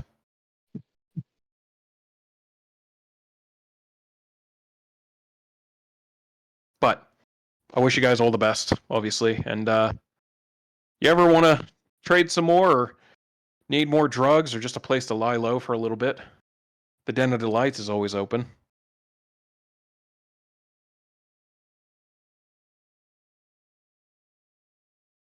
Thanks very much. You're not a bad new guy. Looks at the rest of you guys. Be safe, have fun, cause chaos, and he leaves. And you guys are out, back in the open, a little bit afternoon at this point, and free to head to your ship. Making any stops or heading out of town?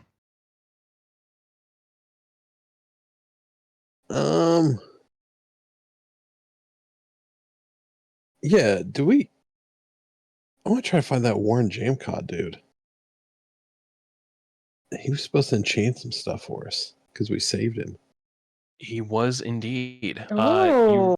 From what you remember, he worked at Mistiel's Mysteries of Magic. And he just hadn't shown up yet. So you already know where the place is because you've been by there before, and it's on the way out of town, heading towards the docks. So you stop over there, and you find the same little, like, hunched over little magic shop. Some very, very basic enchantments in the windows. Open the door, and no one is at the counter. Is there a bell that I could ring obnoxiously? There is, in fact, a bell that you can ring obnoxiously if you choose to. I'll just ring it once. And then wait a second. What's that? I'll ring the bell again. I'm coming. And you see a hunched over little gnome come crawling out of the back room. Looks like he was taking a nap or something. Sits up on his stool. How can I help you? We're looking for Warren Jamcott. Orange. Why is that name ring? Oh! Yeah, he, I think he died. Oh, well, Oh, shit. no. Yeah, there was something, he came here, he knew, like, he said something about he was supposed to work a debt here, which, I mean, I thought I was just hiring him, I didn't debt. Worked him a little bit, and then I think they found him in a gutter or something. He stopped showing up to work, and I was given a note saying he was gone, dead. Well, shit. Well, all right.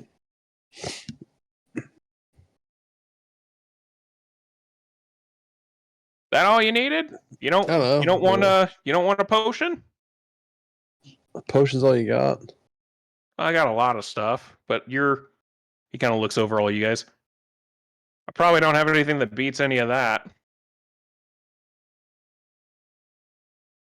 Have a nice day.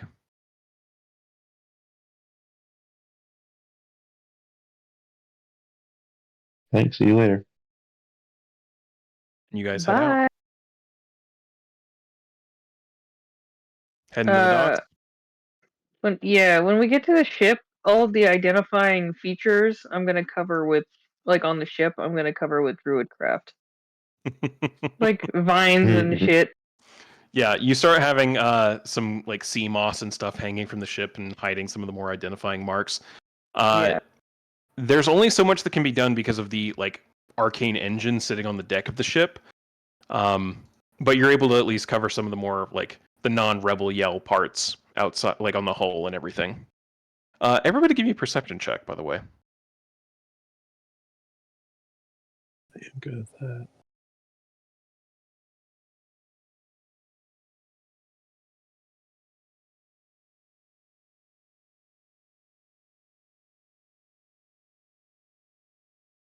Good You guys are rolling keeping double. an eye out. Yeah, you guys are keeping an eye out. Don't notice anything shady happening as you head down to the docks, and you find Loki there with the crew, and Zach. Yeah, still home, or still not home, but close. We'll see. Loki's there with Rulo, the bosun. Tez, you can hear Tez kind of stomping around on the deck below you guys. Loki's like, nothing happened. I think we're good. Rulo looks at the captain wearing the hat. Where are we heading off to, Captain?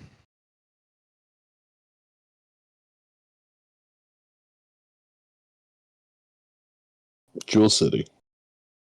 We doing any All right. installs first? Yeah. Drosty, how you feel about fucking Oh. putting Nas in this bitch? Yeah. Do you want all three of them in for now? I do. I don't know you guys. I don't know how you guys feel, but I'm I good mean, with I that. don't. Yeah, it's hard to foresee a need for an immediate teleport, but I mean it's not really a teleport. It just makes you go real fucking fast. well, yeah. I'm just saying having one in our back pocket in case we need to Yeah. teleport the ship and everything. Yeah, I kind of Above table describing the mechanic, it's basically hyperspace. You're gonna point the ship in a direction, you're gonna hit the fuel, and it's basically gonna whoever's at the tiller gets to pull the e-brake when you think you're there. I mean, that might be really good for endgame stuff. Yeah, I'm thinking we install 2 and save 1 for a rainy day, just in case we ever need it. Right. I mean, or we can, if we know we're about to get in, start doing some stupid stuff, we take the time to remove one of them and have a. We fill the rebel yell up with fucking alchemist fire and point it at the fucking heart of Meridia and fucking put the hammer down. Instant distance bomb, huh? I'm just picturing the Holdo maneuver from The Last Jedi. Just Yeah. slamming your ship at Mach 7 into something. I mean, it would work. It's how ballistics works. Force equals mass times acceleration. If we want to take out one of those cannons permanently, then, there you go. Ta-da! Dros, you do the mental calculations almost immediately. Like, if you did that with the ship, you would take out much more than the cannon. Like, you could potentially take out, like, Oakland doing that. Yeah, that's taken out the majority of a city, but yeah. Oh, if it's Oakland, I might be for it. Or like Marshtown. Nobody'd miss Marshtown. You'd obliterate Marshtown and a good chunk of the bog, honestly. All right. If you're taking time to install 2 of these, it's going to be 2 hours of prep time doing it, or about 2 hours. I'm going to need 2 different Arcana checks from you. Oh, that's not good. You have time to cast any magic you need to, or get any kind of assistance from anyone who's proficient in an intelligence-based skill. I don't care what skill it is. If you have an intelligence skill that someone is proficient in, they can assist you. Well, my eyes are red and my hands are shaking, and I didn't sleep last night. So I'll take any help from anyone that I can get, and I will. I am proficient in investigation, and I'm pretty good with the fucking rebel yell, so I will help. You are, and that's going to affect the DC as well. So, well, then I will use guidance for a D4, and I will switch off disadvantage. Correct. For assistance. Wait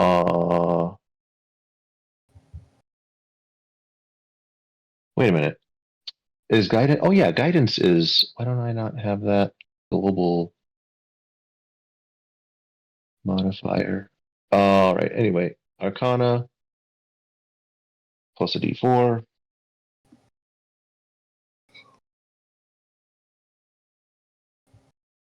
And another one. And a d4. Oop.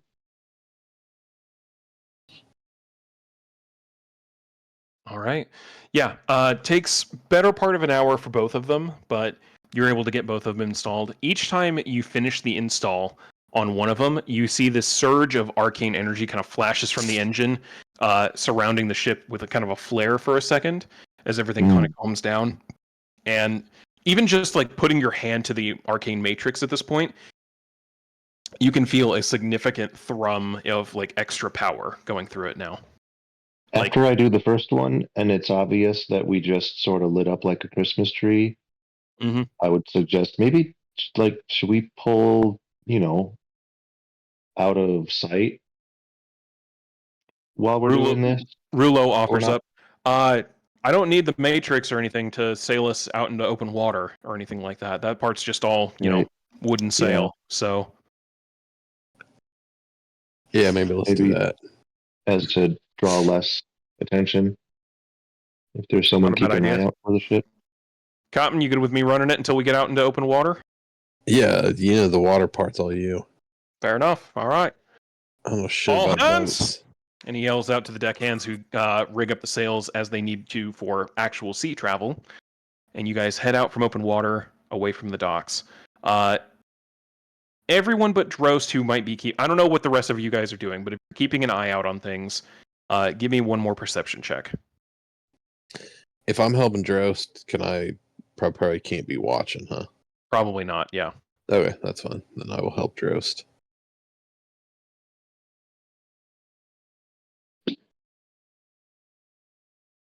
All right. As you guys are pulling away, Tyler, you're kind of keeping an eye out on things as you guys are heading out into open water away from the docks proper. You kind of walk over towards the back after castle and hang out near the hull, looking back at the docks, and just for like a moment, you can see a figure, looks like blue skin, blue hair, at the end of the docks, just watching for a bit. Then a seagull kind of passes by and the figure's gone.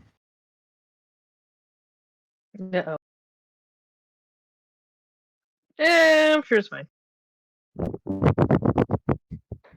Yeah, totally fine. Your boyfriend was a bitch, and we murdered him. That might come back to bite us in the ass. That's fine.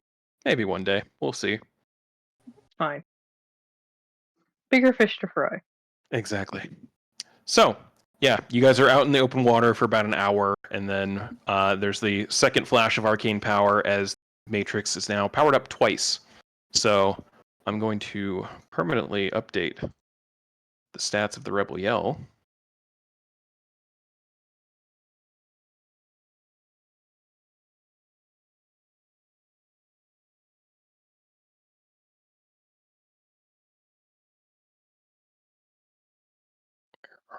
Do we want to add the third one for now, and then we can always pull it out strategically if we think we need to?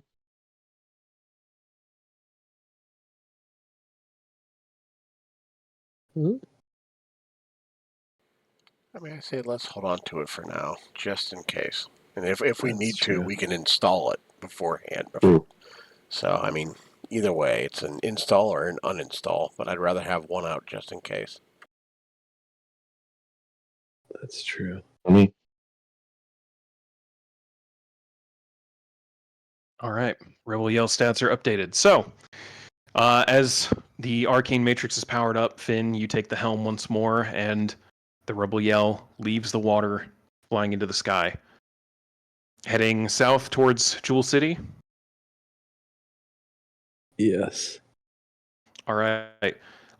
Give me a Rebel Yell navigation check for me, if you would, please. And do I get advantage somewhere in the hat? You do get advantage for wearing the hat. That's the reason I wear it, not just because it looks fucking dope.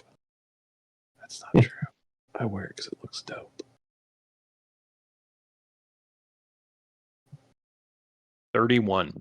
You guys feel, as soon as this thing takes off and it gets into cruising altitude and speed, The arcane field that normally during combat and everything prevents you guys from feeling like sharp G turns and everything like that, and kind of keeps everything encompassed with the ship, prevents you from feeling the winds of this speed.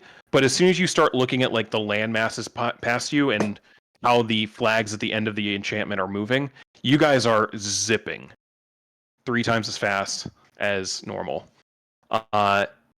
You will make it to Jewel City as soon as Rulo like realizes how fast you guys kind of pulls out his little map of the coastline and everything. Captain, if we're heading towards Jewel City, I think at this rate we're going to be there like in a couple of hours.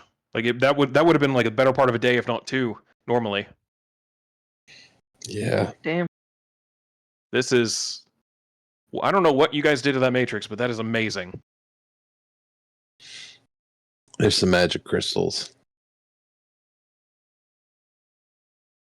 Well, all right then.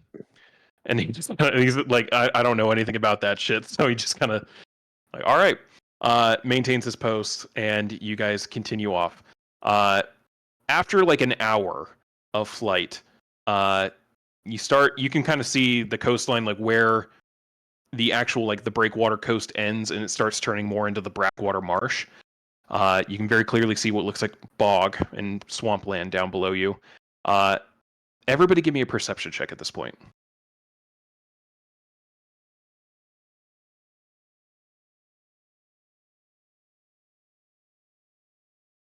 I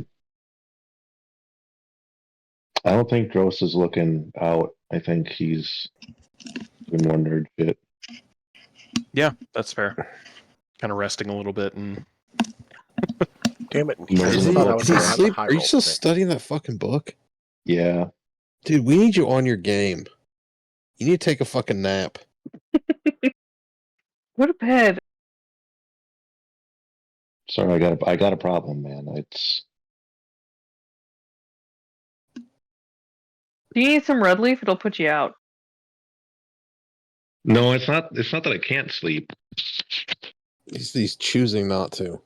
Believe me, I'll fall asleep like a rock tonight. If you choose to. Well, yeah. It gets bad pretty quick if I choose not to.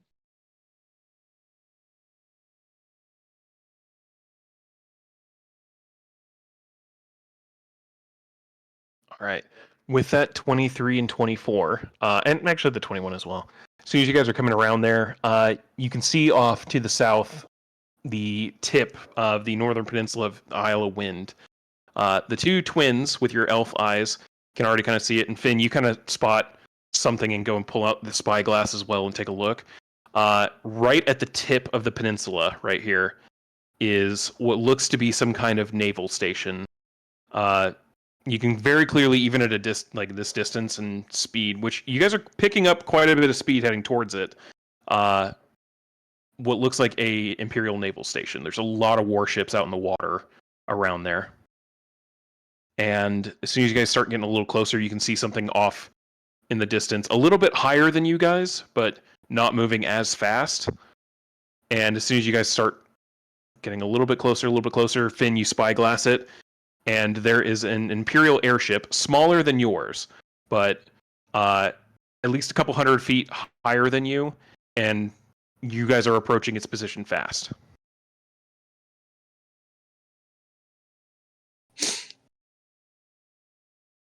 What do you guys think? You guys want to blow some shit up?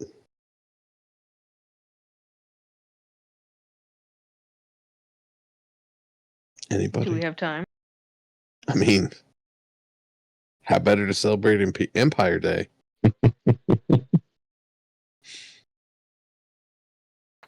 How are we gonna blow it up?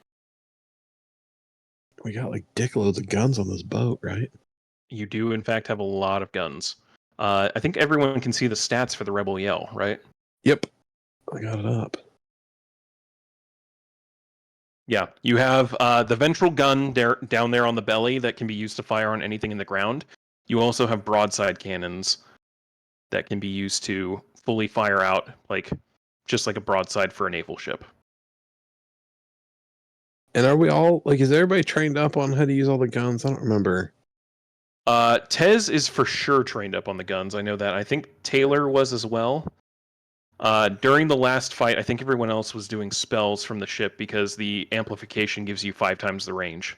Yep.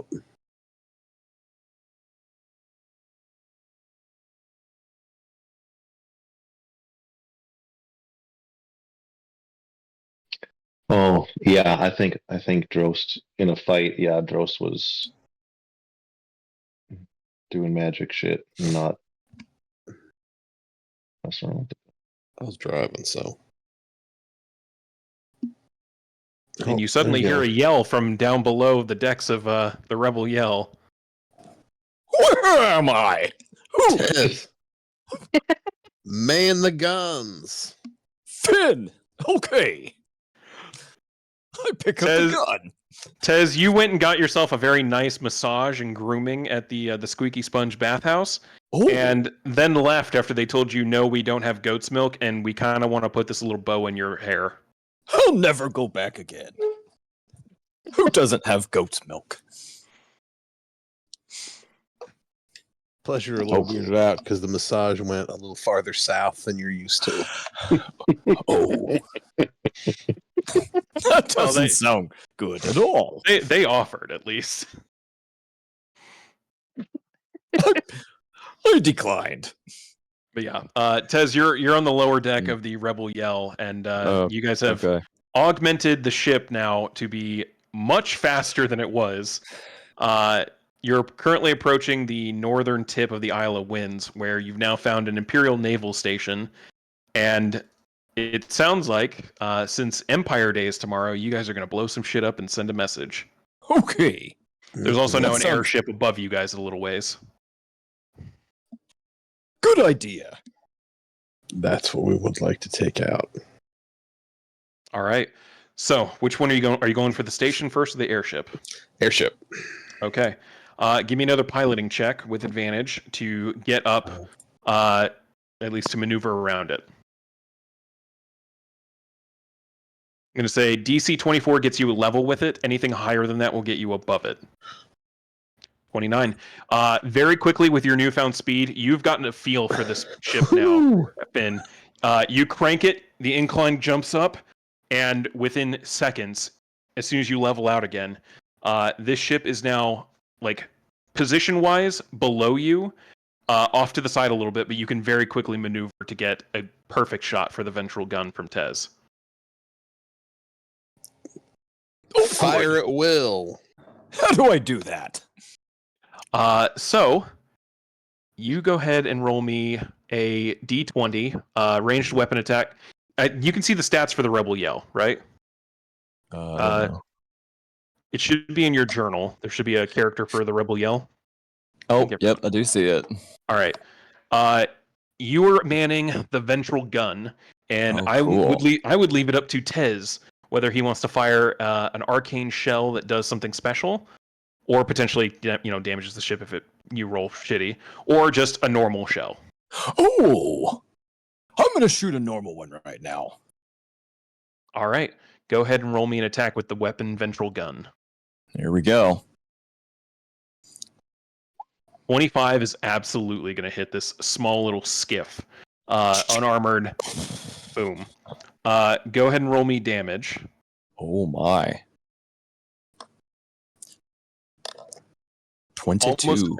Almost immediately, this thing like, you guys hear the explosion, a crack resounding through the ship, and Or 32. those of you peering off the side of the ship can see this plume of fire smack into this skiff below you, immediately cracking its main mast, and you see it slowly stop, kind of dead in the water, or dead in the air, essentially, as it is now stopped moving. Good hit. There are still others who could potentially either fire at it or use spellcraft. So I will leave that up to you guys, because you more than obviously have the advantage here. Surprise. We got 2 more guns, right? Yeah, there are. I think there's 3 for the broadside, right? Yeah, you have the broadside cannons. That would require you to tilt the ship if you want to do that. Oh, that's right. We're Got shooting off the ballistas. fucking. Oh yeah, we got Thunderbolt ballistas. You do Yeah, I have the think I'm Thunderbolt training ballistas. that. Those would also require you to tilt the ship at this point. Since you guys are above it, the ventral gun is the only thing that aims like pretty much straight downwards. The broadsides, you basically have to like bank the ship, but you can absolutely do that. So Yeah, I mean, I guess if we shot with the ventral gun, I'd say next time I have a chance, I'll fucking tilt the ship around so the other guns can get a shot. easy enough. It's a bonus action to tilt the ship. So you do so. You now have everyone has a shot potentially either with the broadside or with the ballistas. So Light that whoever is doing so, motherfucker up. take shots. No. Well, maybe not. Yeah. Yeah, the one of the thunderbolts Ooh. goes flying off, and it manages to hit the part of the mast that had already fallen off the ship. The second thunderbolt ballista absolutely hits, though. Go ahead and roll damage. All right. The second ballista smacks into the deck of the ship, and you see the resounding like sonic boom as it hits, scattering what crew were on the deck. Finn, from your from your point of view, and with your spyglass, you can very quickly see like there aren't a lot of people moving on that ship anymore. Yeah. Ooh. I hope they're okay. Just kidding. Loki's going to go ahead and take a shot with one of the broadside cannons. Because why not? Oh, damn, boy. Loki. Oh boy. Oh no. Now there's nobody left. Now there's no ship left. God damn. 35 points of damage. As he fires one cannon off, and fully, like, you watch this thing hit the powder store on that ship. Another explosion goes off, and that thing starts flying towards the water. And they no longer have an airship. Ooh.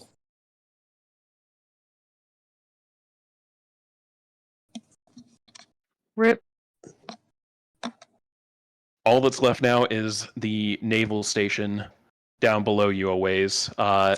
You've kind of slowed the ship or your ship a bit, so you could take some easy shots here. And you look down, and just a whole bunch of ducks sitting in the water down there. I mean, I feel like at this point, You bombarding them? I mean, I'm circling back around. Someone give me a D20 luck check here. Whoever's feeling lucky. Ooh.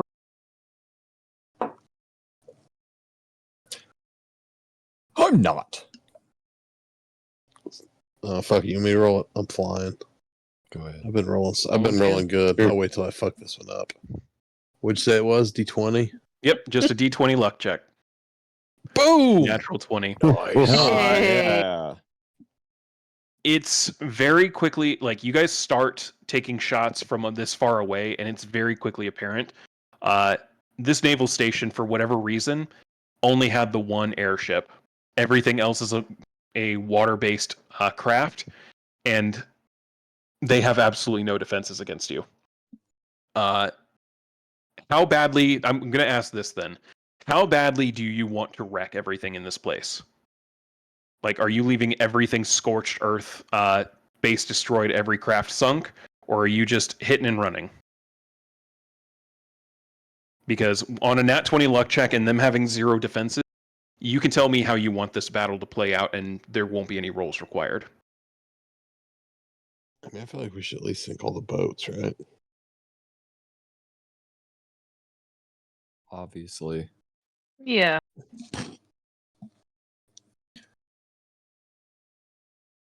I mean, we could celebrate Empire Day by leaving them one less base. Crater it.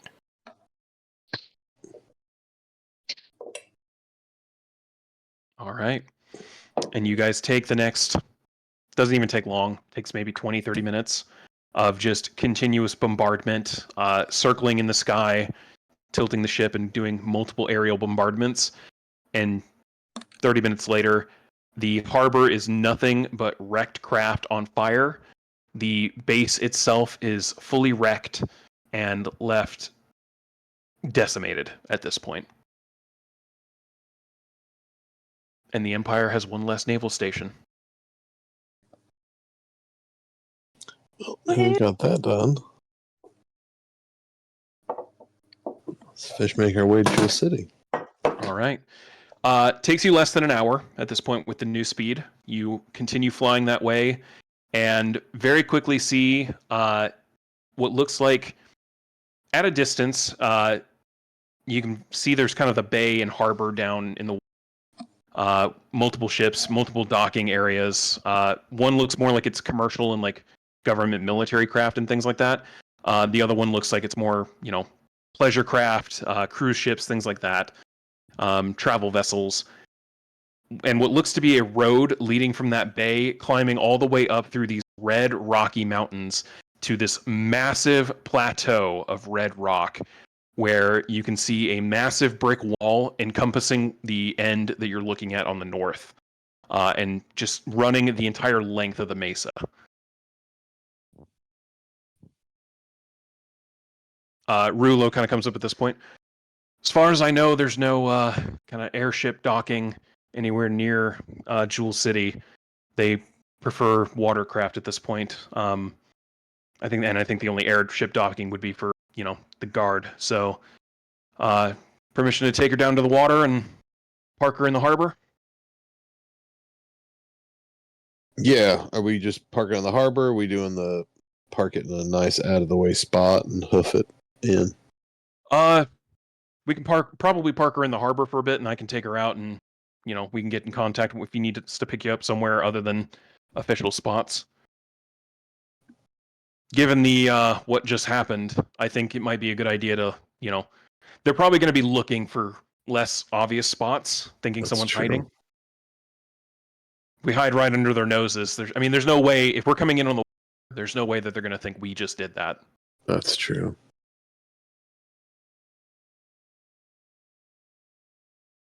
All right. You take her down. As soon as you get a little closer to the water line, Rulo takes over, lands the water, continues, and docks her right in the harbor. You guys can see what looks like this entire area is just nothing but red rock and dirt, with the one exception of this road leading all the way up the mesa, which looks to be almost this golden sandy path that has been, it's not necessarily paved, but it's definitely flattened out and smoothed over, almost in the way of sandstone, where it's not quite fully stone, but it's compacted enough that it has the same kind of qualities. Rulo takes care of the docking fees and everything. I've only ever been here in port once, but from what I remember, people usually get a taxi or a wagon or something to take them up the hill up to Jewel City itself. All right.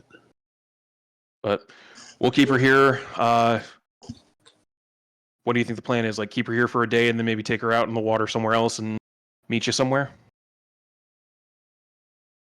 Yeah, that's probably a good idea. All right. We'll head out and maybe go dock, around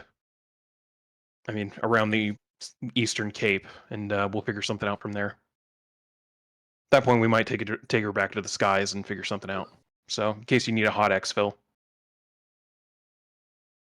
What? Us? I know. Crazy thought. We would never flee Of course not. from a city being pursued by the authorities. Haven't we done that in every single city at this point? Just about. We do that all the time, Finn. Everywhere we go. The number of cities you guys have left peacefully is a lot fewer. I doubt very much they like us here. It's okay. You never I know. mean, it was pretty much Yord, right? Yeah, yeah. They do like us there. They do like you in Yord. Marshtown was a amicable exit. Yeah, you were on the good side of the crime family there, so. Oh, that's right, because we rescued his kid from a Bunch of kobolds and Yeah. oh no, the slave ring. Yeah. Yep. Yeah, there was. Yeah.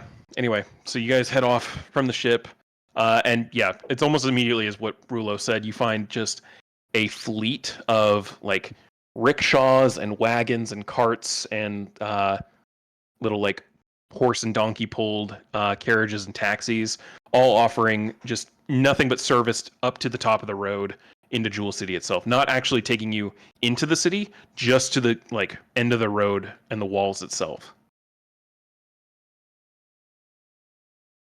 As a couple of them start kind of calling out to you guys, need passage? You need passage for 5? We'll take you up there.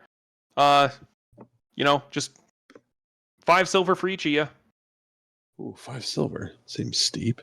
Immediately, Not you, buddy. another guy chimes in. 3 silver for each of you. Oh man, that gonna do it for 3. But is he faster than you? What's going on, guys? I'm the fastest one here. You can't even beat me the other way. Shut the hell up. I'll do it for 2 silver and I'll get you there in an hour. Oh. Which number's lower, Finn? I think 2 silver in the hour. This guy seems like our dude. Anybody else? He's quick. Give me a persuasion check. I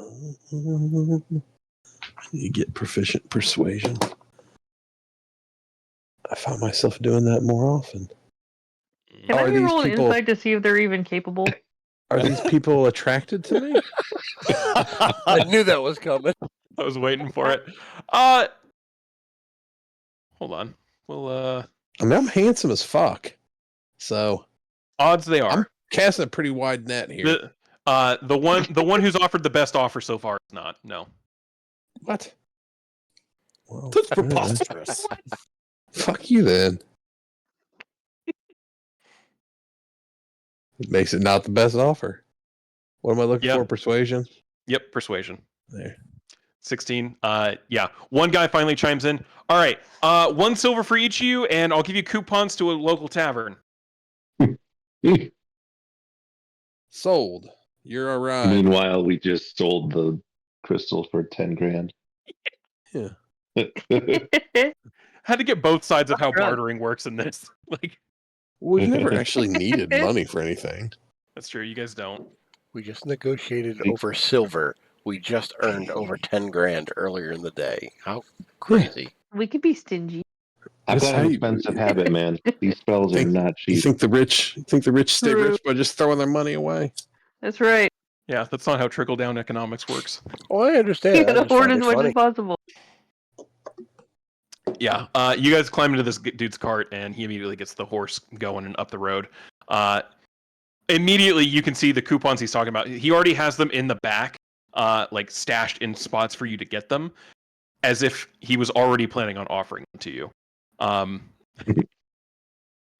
But you see, there's coupons for like half off drinks at. Let's see. Is there half off goat's milk drinks? Half off drinks at the Rusted Roof. Buy one get one at the Flaccid Fiddler. Oh, flaccid. Gross. 50% off one entree at the Wrong Falcon.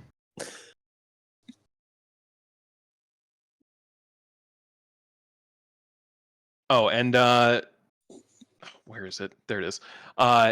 Free cover charge into Crucif's Cabaret. Are these just like handwritten, like sloppily? No, they seem to be printed, like printing press Okay. printed.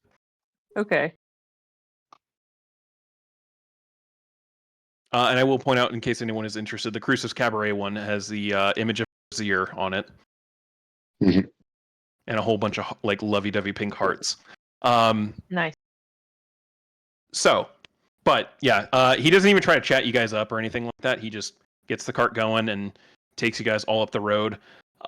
You can see as you kind of start getting a little bit closer, you get a good view of the walls. They are massive and like it's very clear, very heavy and thick.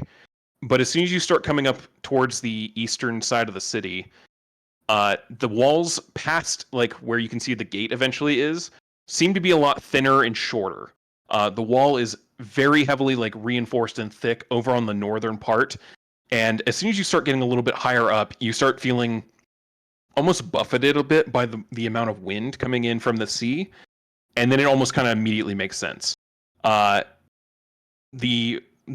like northern wall has to take all of like the brunt of a massive sea wind that's being funneled in by this bay. So it is heavily reinforced in order to prevent any kind of like damage and erosion from there. Because even at this point, you guys aren't even at like the highest point of the ridge. You're already starting to feel like shifted around a bit by the wind. But he eventually pulls up towards a set of stables and other taxis and things like that. Says, "All right, welcome to the Bay Road Gate, and welcome to Jewel City." As you guys...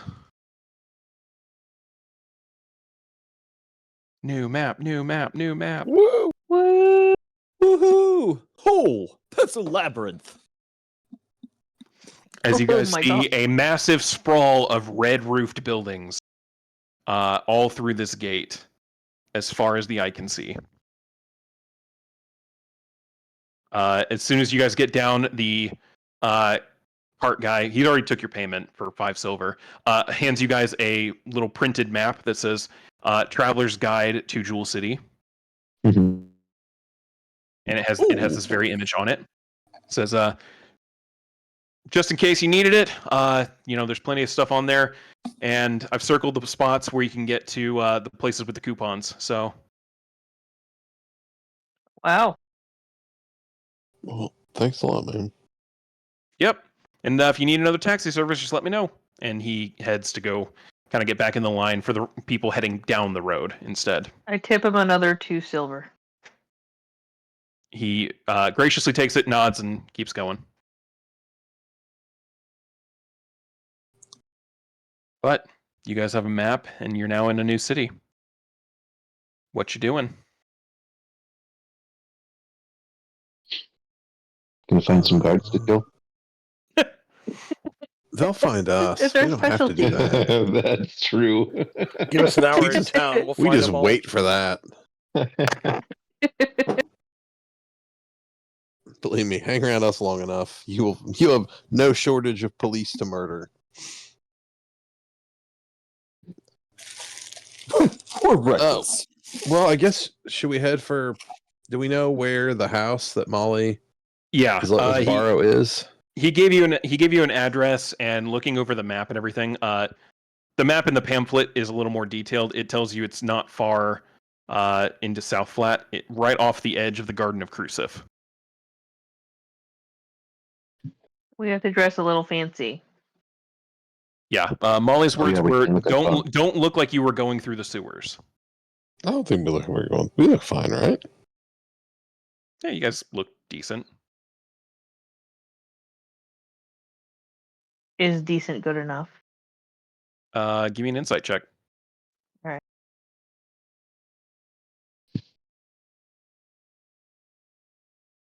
Depends on how many people eye us up when we're walking through. Yeah. The Yeah. road. It's probably fine. If it proves to be a problem, I'm sure like you get the sense you'll probably be able to quickly rectify it. Like you guys aren't like dirty or anything like that. Like you guys are cleaned Yeah. off. So If we get too many looks, I'm buying new clothes. Speaking of, what's the story with Jewel City? How much do we know about it? Because it sounded like they're not super like Empire loyalists, right? anyone who wants to can give me a history check. I'll see what I know. I know. I'm good at history, but I don't know why. Shit about fuck, but yep. It never fails to astound me that anytime anyone needs to roll for history, no, like hardly anyone ever rolls higher We than all like a 10. roll shit. Wait, It fits.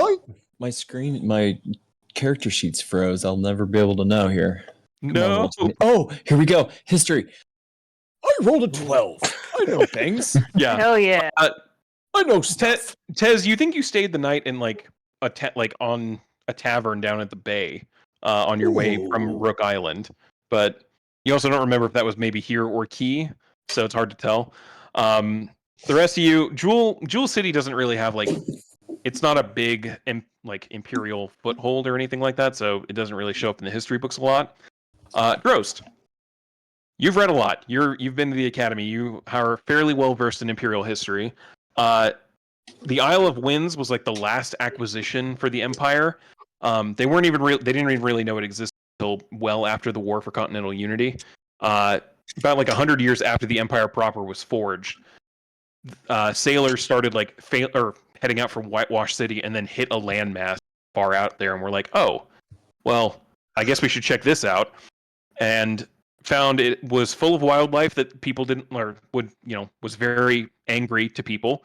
The ground wasn't very good for farming or anything like that. And then the minute they started digging in that ground, they started finding gemstones and precious metals and other stuff. So it kind of had a bit of a gold rush. Still does. There's still quite a few mining settlements throughout. Jewel City is kind of like the one spot, along with Key down in the south, where they set up a proper settlement, and it was mostly set up by commercial interests. So mining companies and rich families looking to set up, mining empires and things like that, helped set up this city. It's not like Hilltown or any of the other like imperial capitals in that, it's a huge hotbed for imperial loyalty and things like that, because it's more of a it doesn't matter kind of thing. Like, it's off on its own. It's fine if they kind of do their own thing a little bit. We don't expect them to act up, because why would they? So they kind of have a little bit of their own culture in that sense of like, it's more of a money town than a empire town. Sure. I would have given at least what I knew, sort of rundown to everyone while we're on our way. Never been there, but they're mostly into profits more than loyalties. Yeah, and just basic. As soon as you start thinking about it, like and as soon as you guys start like walking into the city proper, you don't see any Imperial Guard or anything like that. All of the guards here appear to be like private security, like uniformed soldiers. No Imperial insignias, anything like that, anywhere.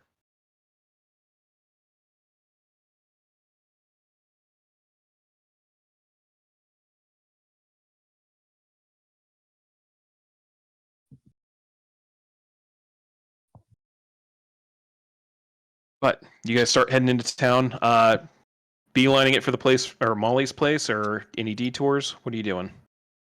I'd say just like leisurely or like meanderingly make our way to Molly's place. Just kind of scope the town out while we walk.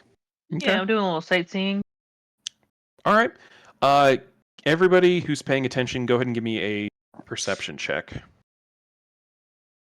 Definitely paying attention.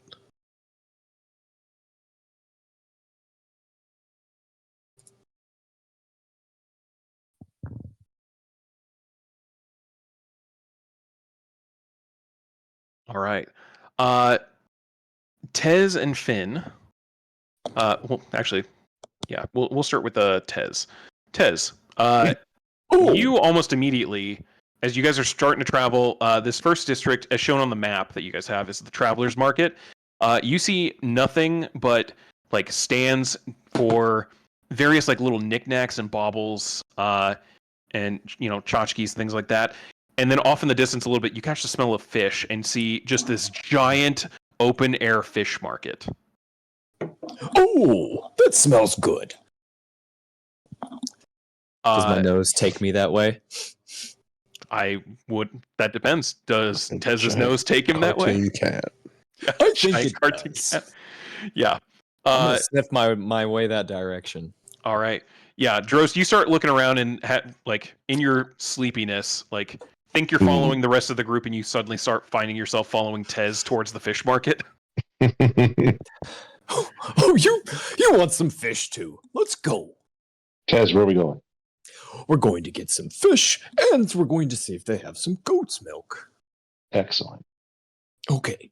You very quickly find they have just about everything in this market, Okay. including goat's milk. Do they have a In fact, cask of goat's milk? They do have a Yeah. cask of goat's milk. Wow. I'm not. obnoxiously big. I need to buy Drost. How much money do you have? Finn takes care of my money because I don't know how to count. I think we should be able to. I think we should have enough. Guys. How much is this cask of goat's milk? Oh, 1 cask of goat's milk, that would be 3 gold. If you buy more than 1, we discount them down to 2 gold each. Oh, Drost, how many can we get? I don't know, Should we Tess, get a cart? how many can you carry? How many can I carry? How many am I looking at it like I could probably carry 2? Or You could probably, yeah, I think you could probably easily carry 2. 3 might be a bit of a balancing act that you're not sure about. Okay, I'll take 2 for now, and I'll come back later. I don't think I can carry any more. Look at Drost. He's too small. He can't even carry 1. I mean, if you want to order more, we Yeah, offer delivery. Drost, where are we staying? You all have the sure. address. I'm pretty sure I remember the place, and I'll you all probably buy have the the address. Okay, could you please have 3 more delivered?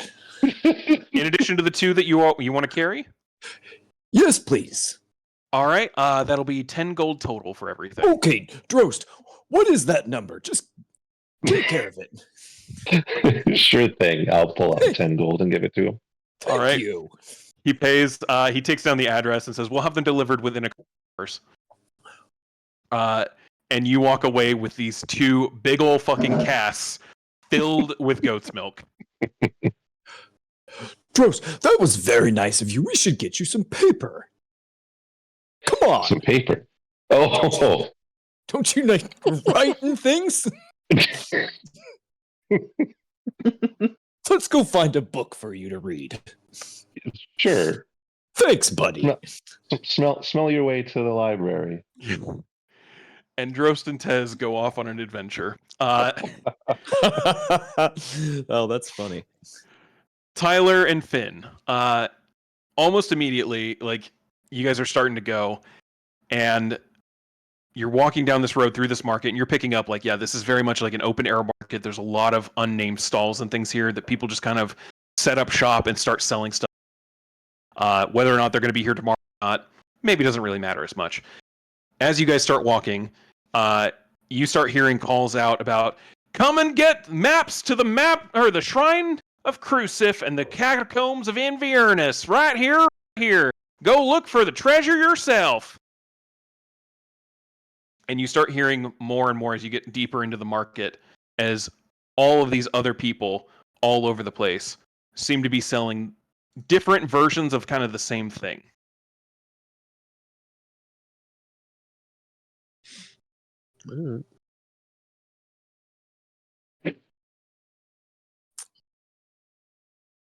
That's right, Dros. That's a good point. Molly would have given you a thing mentioning there is supposedly an entrance to a secret place known as the Catacombs of Inverness, hidden somewhere in the Garden of Crucif. Supposedly, only the devout members of Crucif's clergy can access the catacombs from the shrine that's there in the garden itself. And that is the entrance to where supposedly this treasure is, deep below in the catacombs underneath Jewel City.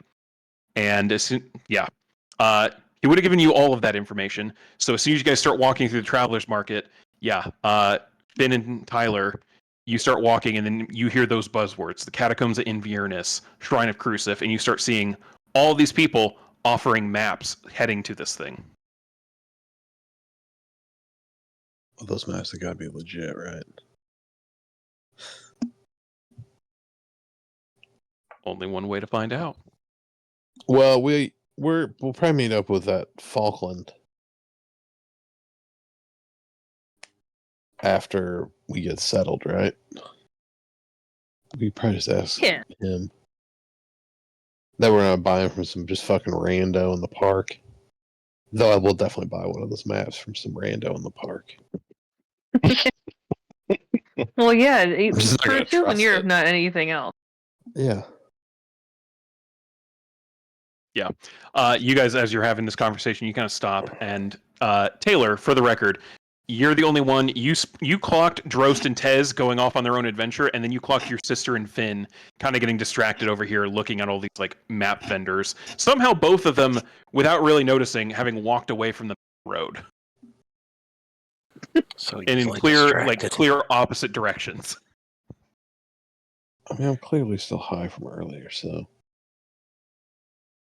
that's to be expected. Yeah, we got a lot of red leaf. Yeah, you guys did a lot of red leaf not even like 4 hours ago. Whoa, maps.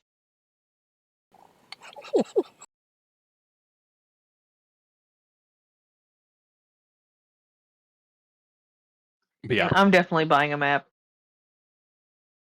All right. One of the vendors, like they see you kind of approaching, like more with that intent, like that you can spot like someone looking to buy. One of the vendors goes, You little miss, you look like you're a treasure hunter. You go out hunting for treasure all the time. All the time.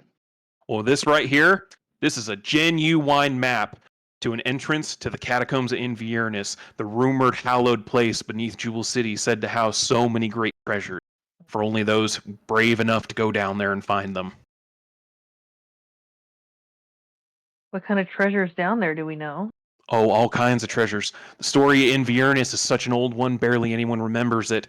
But rumor has it, so many rich people were down there when the city was flooded out and they were killed, leaving all of their riches to be plundered. And it's said that those who make it to the center of the catacombs will be granted by power with the divine themselves. A treasure no one in this world has any.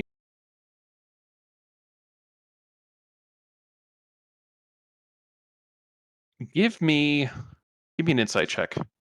Okay. And you did just say you were still pretty high, so give me with disadvantage. Okay. Me too. I'm listening too. Do I get Yeah. the same thing? Yeah, Should same be thing. with advantage. Yeah. 22. And a 9. Okay. Finn, you almost buy this shit like hook, line, and sinker. This is a fucking great story. Whether or not this is bullshit or not, you don't even give a shit at this point. You just want the map and you want to find out what the fucking deal is with this. Hey, this dude's got the map. Tyler, you clock this and you're like, oh, that sounds awesome. And then look at the map, and it's like hand drawn and points to a spot outside of the city as the quote unquote entrance. Before you can, quickly fold the map back over, and you catch just a whiff of the bullshit he's trying to peddle.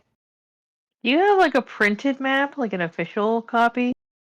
Well, I don't sell enough. I can't sell enough of them to, I don't want everyone going after the treasure. It's got to be for a select few who are good at this kind of thing, Yeah. Oh. You know anything about business? Plus, you didn't hear this from me. I'm the only one here with the real map to the place. Ooh, you have the real one. Yeah. Yep. I mean, Then you gotta buy one of these. I'm definitely buying one of those. All right, 5 gold. Ooh. Oof. 5. Oh, you're killing me. I don't have the treasure yet. Do you know how much food we could buy for 5 gold? How about I give 2 gold now, and when I find the treasure, I come back and I pay you 10. Give me a persuasion. You know the check. question I'm going to ask. Yep. We're gonna roll it again. Odds he is.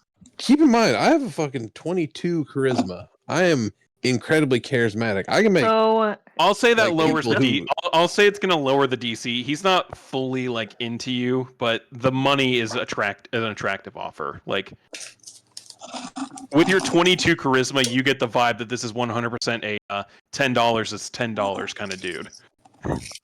Yeah. 11.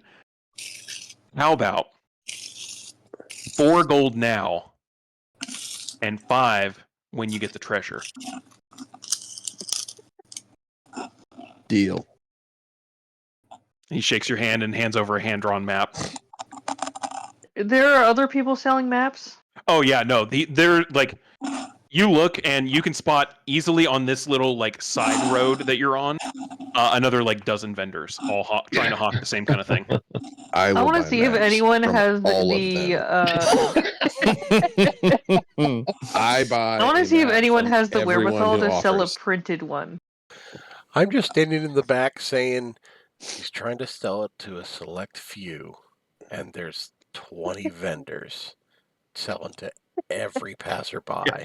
That is the biggest Taylor, load of shit. Taylor, you walk around and very quickly, like, the few people that are walking through and buying these maps, other than your sister and Finn, are all being told the exact same kind of story of, like, I only sell this to a select few.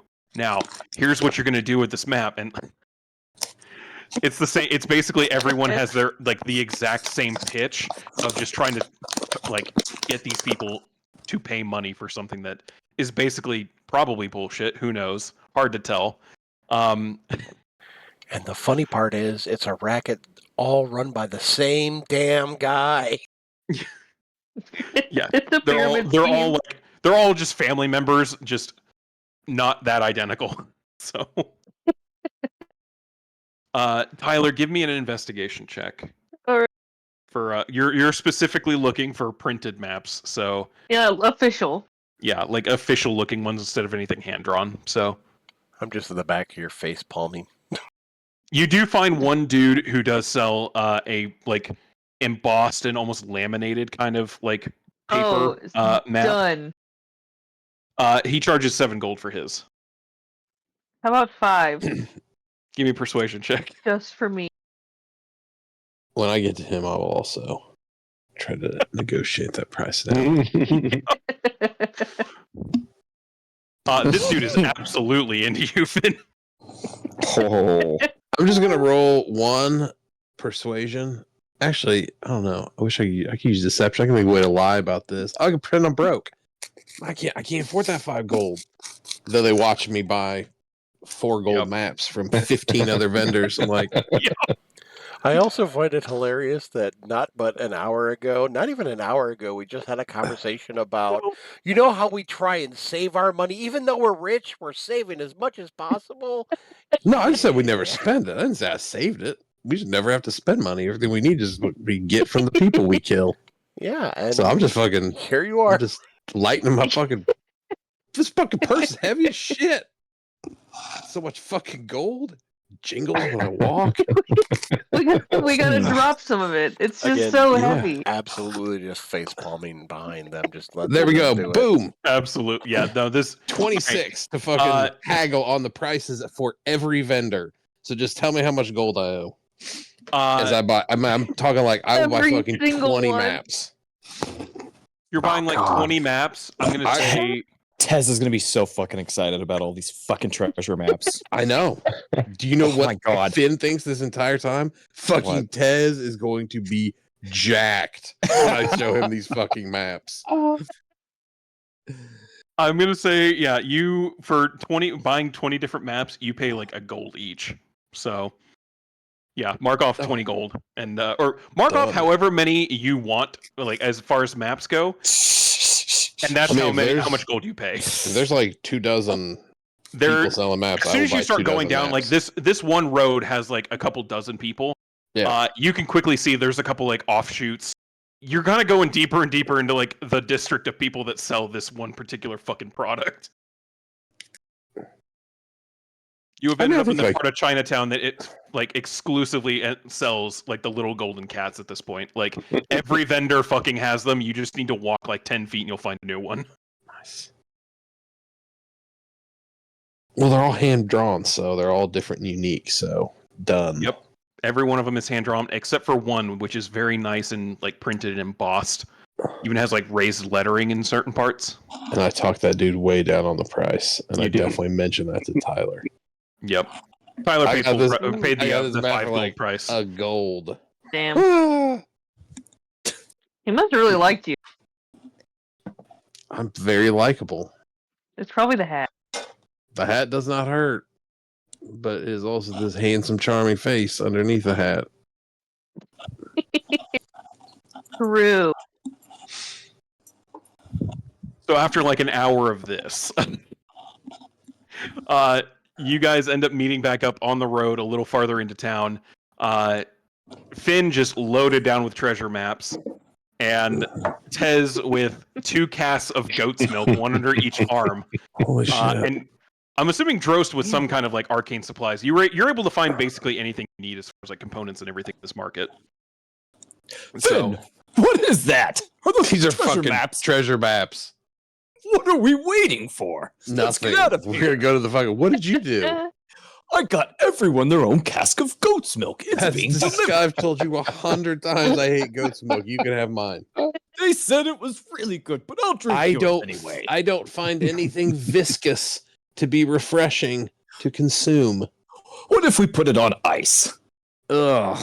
Ooh, that might be good. That'll Kittens water and it down. perverts. Kittens and perverts, Tez. That's who likes milk. I Luckily, was- you're the former half of that. I was a kitten once. Okay. All right. You guys head farther into town, making it into the center area. And as soon as you enter this kind of like town square part, you can see there's kind of an opening leading towards what looks like this beautiful like open lake and greenery past it. And off to your right, heading towards like where the main road continues, very clearly, this like paved pathway, you start seeing spots that look like they were maybe temples at one point. Like you can see kind of, you know, the steeple design, like in the same way you can always kind of spot a church looking at it. Multiples of these buildings, and yet fully decked out in like advertisements for selling like blessings and absolutions and things like that, like promising, you know, pay 3 gold and have your sins absolved from you by this god. And it looks like there's just a bunch of them devoted to what look like not even the Church of like the Imperial Justice, like the Church of Nalarn. All of them devoted to the old gods that you've now up until this point have only ever read in like history books and things like that.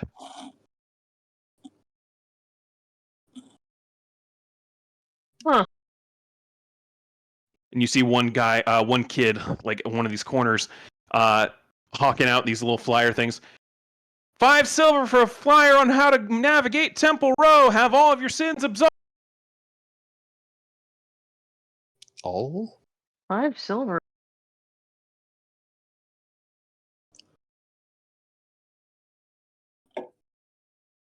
You guys approach him. I mean, I've had my fill of fucking suckers today. That's me. Of all the I brought a things bunch of that treasure people maps. in this group should be doing. Also, I don't really feel like anything I've done is a sin, so I don't think I need absolution. I don't believe in any. Flat Yeah, second, we're last second, sin-free. we murdered guards. We're sin free. What do you think they were going to do to us? They were following us like, say hey. And we were like, hey. They're part of a corrupt system. They chose that profession. Nobody in our life That is true. is innocent. We all know the risks.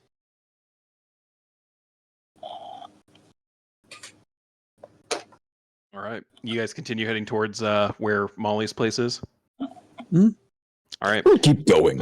You keep heading towards the southwest. Finn, give me a perception check real quick. Not at disadvantage for this one.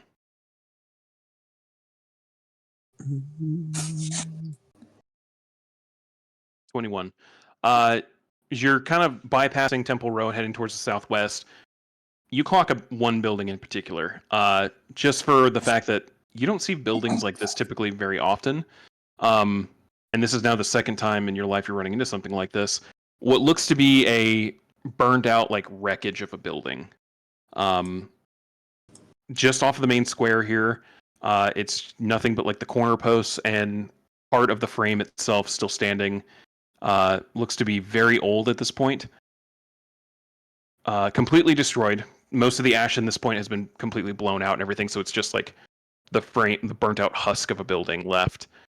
But you can very quickly see up near the top on part of the frame a symbol, because this looks like it was at one point a temple, similar to the ones down Temple Row. And this one icon on here of a large eye with multiple marks on it, suddenly, like, you catch it out of the corner of your eye and you literally stop walking and you turn and look at it and you recognize that symbol. I'm assuming it's the same symbol that's on the amulet that's around my neck. It is the exact same symbol as the one on your amulet, and it's the exact same symbol as the actual eye that you have talked with multiple times. Huh. Are there people around? People just passing, going by. No one really in this burnt out building, though.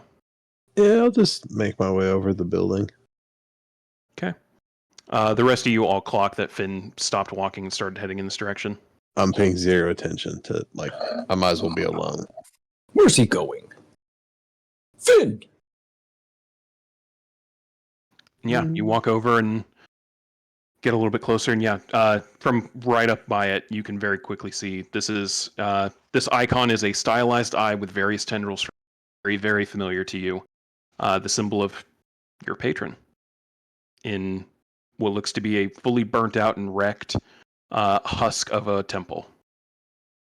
That's what happens when you lose. And yet you look off to your right, not 20, 30 feet away, you see another temple bearing icons of another god that isn't Nalarn, covered in advertisements for selling blessings and absolutions, but still has its iconography as well.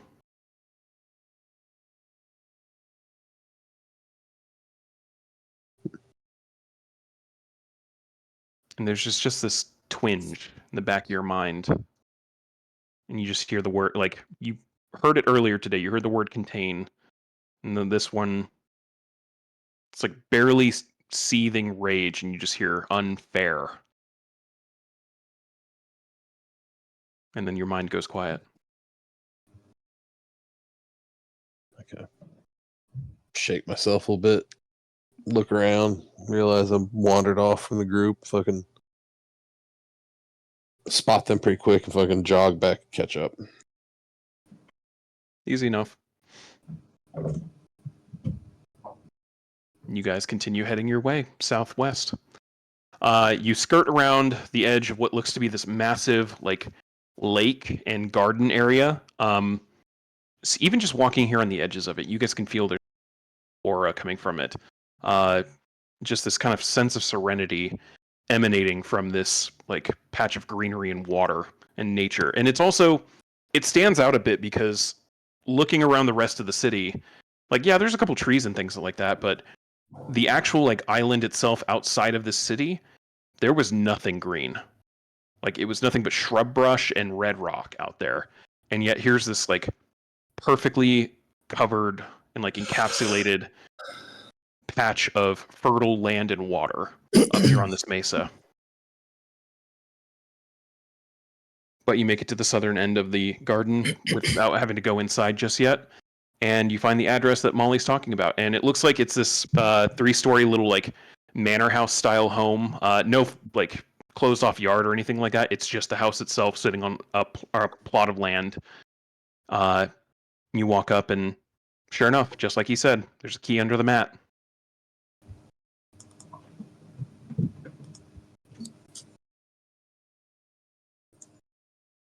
You guys go inside? Yep. All right. Inside, barely decorated. This place has, like, furnishings, but there's no decorations of any kind, no paintings, no artwork, no, like, nothing. This place looks like, if you had to guess, Molly probably bought or won this place or took it from, like, the deed of ownership and has maybe been here once, if just to look over the place. Not long enough to form an attachment and make it into, you know, his space. But you start looking around. There's no food or anything like that. There's a well, like a little cistern inside for you guys to get water. You guys check out the bathrooms. There's plenty of, like, bathing space up there for, you know, to be comfortable. Enchantments on the baths to, you know, take heated baths if you need to, and plenty of bed space for all of you. Hell yeah.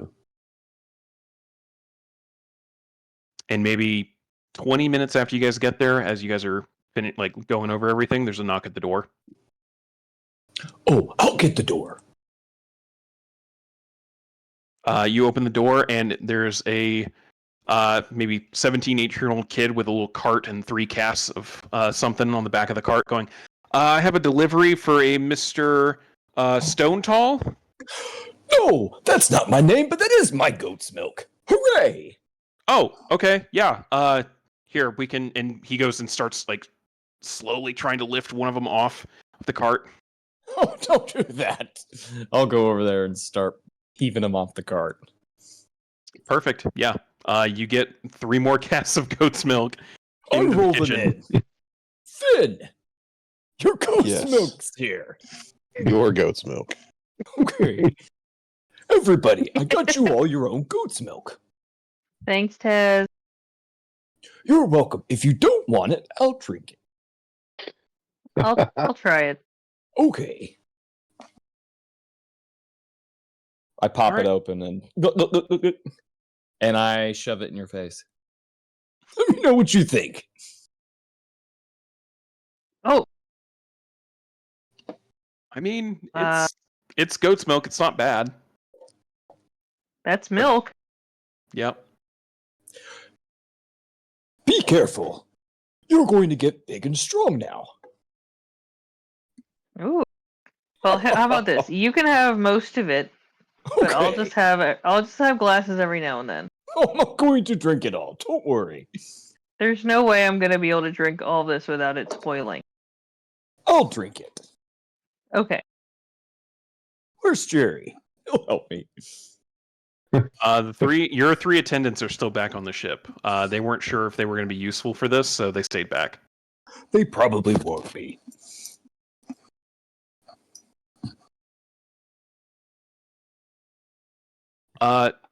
Whoever wants to can give me an insight check real quick, actually.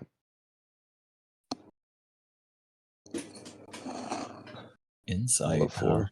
Yeah. Just in general. Oh, I'm insightful. I see things. Not really insightful. You all kind of pick up Oh. on it. It wasn't... Jerry seemed like he wanted to go. The other 2 seemed to kind of hold him back a little bit after you guys were like given info on what the city was like. And you look over the map and you kind of realize, oh, I think everyone but Finn. Finn's a little rattled. The rest of you kind of figure out maybe why. You think the other 2 are probably keeping Jerry back because the West Bluffs district has a lot of casinos. That's not good. Yeah, you think there might have been some decisions made by the other 2 to maybe we just keep Jerry under wraps for a little bit. Jerry has lots of problems. Just a few. He's an addict. But I love him.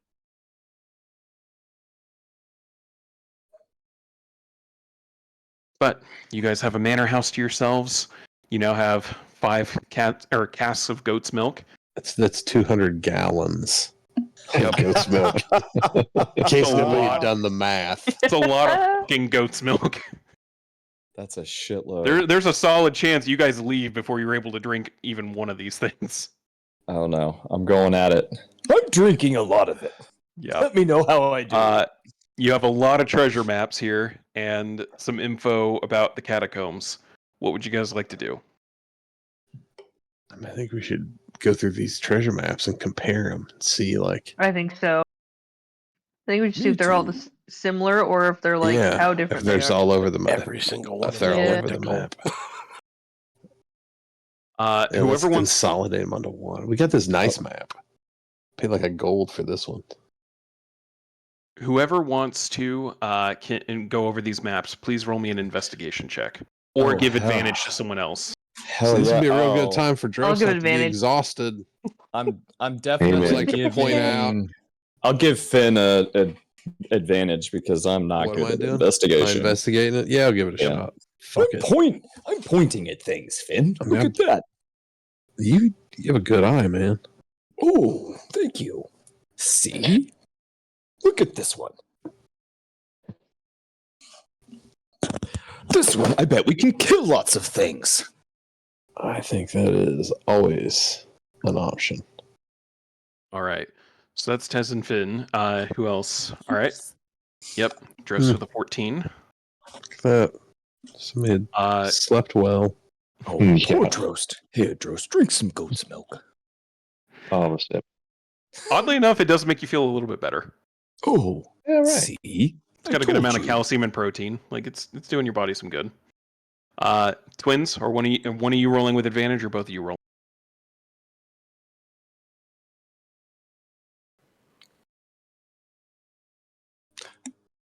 They're outside. Yeah, they're outside apparently. Goodbye. Yeah, Finn, you start going over these maps. Drost with you as well.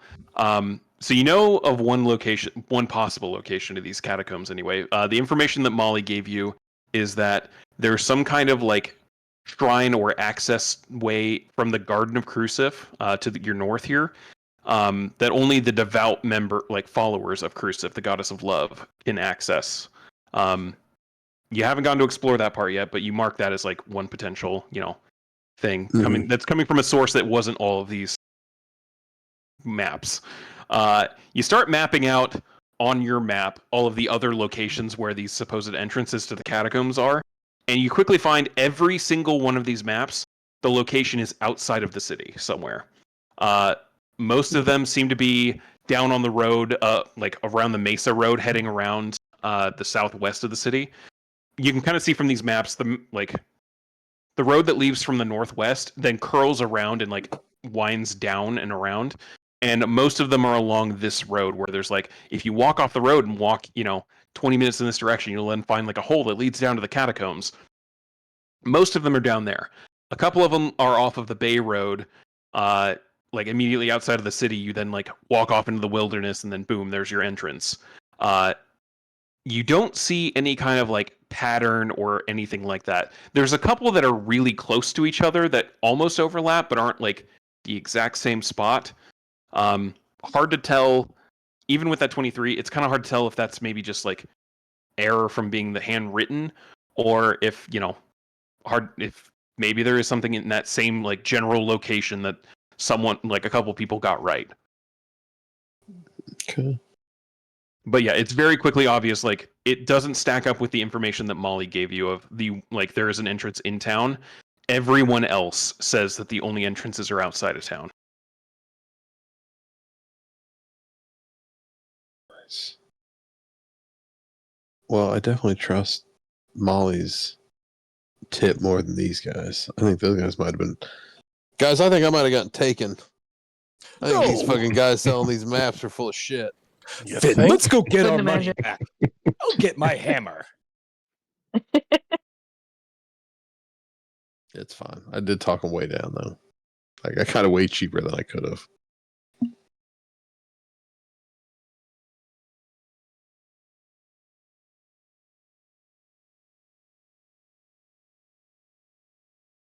All right. With this info, what are you guys doing?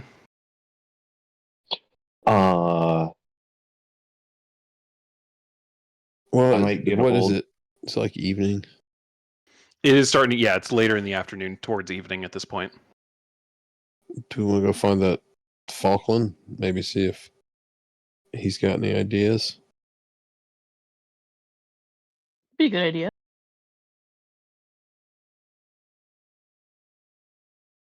Yeah. I'm gonna get a hold of Andre on the Talk Rock Okay. and see if he's able to either pinpoint more of the anchor, or if he has any suggestions. Okay. You reach out to Avandre, and he, answers and goes, well, all right, I've been doing some digging, and I haven't found anything specific on the anchor itself. So instead, I've been focusing more on these supposed catacombs of Inviernes. And I think I found a story, not a story, a history of their existence and potentially their tie to it. So apparently this figure, Inviernes, around the time the church took over, dominating the empire, and Jewel City and the Isle of Winds was annexed into the empire, most of the other temples were starting to be repressed heavily in favor of this. And I guess there was one high priest of Crucif named Inverness who took all of his most faithful followers into the crypts below the city, which were said to be quite winding. Templars of the church went down after him to try and chase him out, and he supposedly wrought some incredible magic down there, channeling the divine itself in defending those who devoted themselves to love. And ever since then, no one's been able to find the center where he died there. It's said there are artifacts of power or something similar to that down there. Some kind of, references to great treasure, but if we know the anchor's down there, it's possibly just the anchor.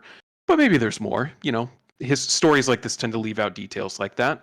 But it sounds like there's heavy enchantments protecting the place. There's mention of only the faithful of Crucif and those who are truly devoted to love will be able to make their way down.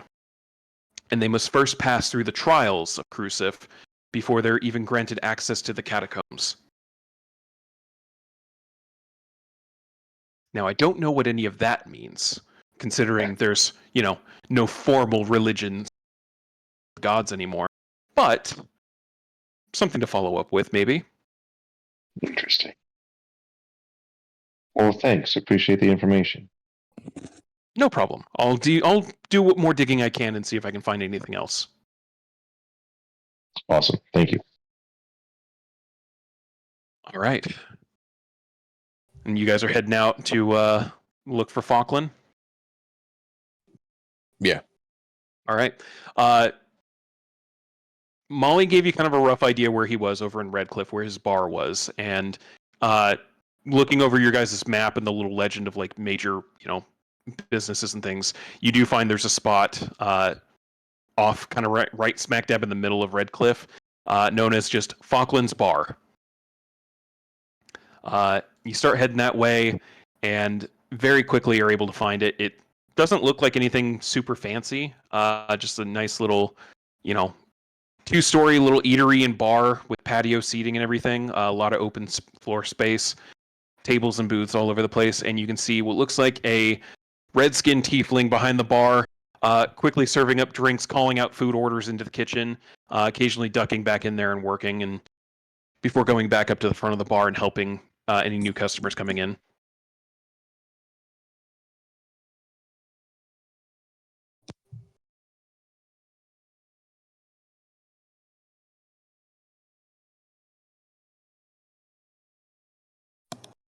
What are we doing? I guess, is there are there tables open or? Yeah, it's at this point like right at the beginning of the dinner rush, so there's still plenty of tables and booths open.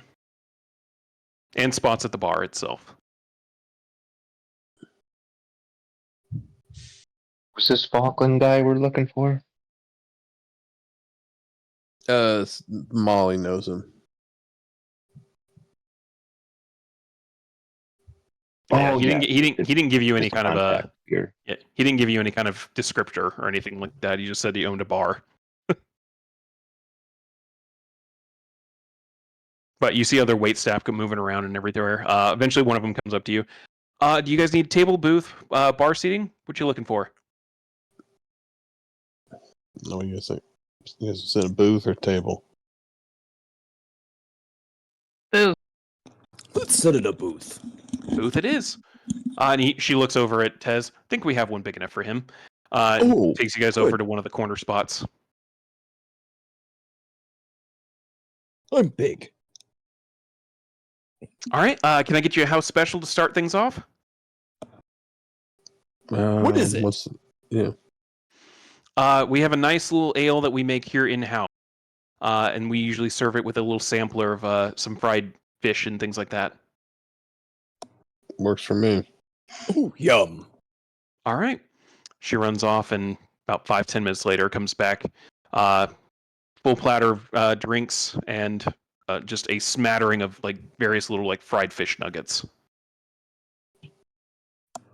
Oh, and that's our signature jam. There is a red pepper jam with special seasonings from our chef.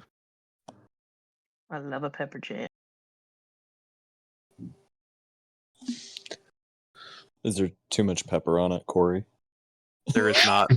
There is a perfect amount of pepper. All right, just making sure.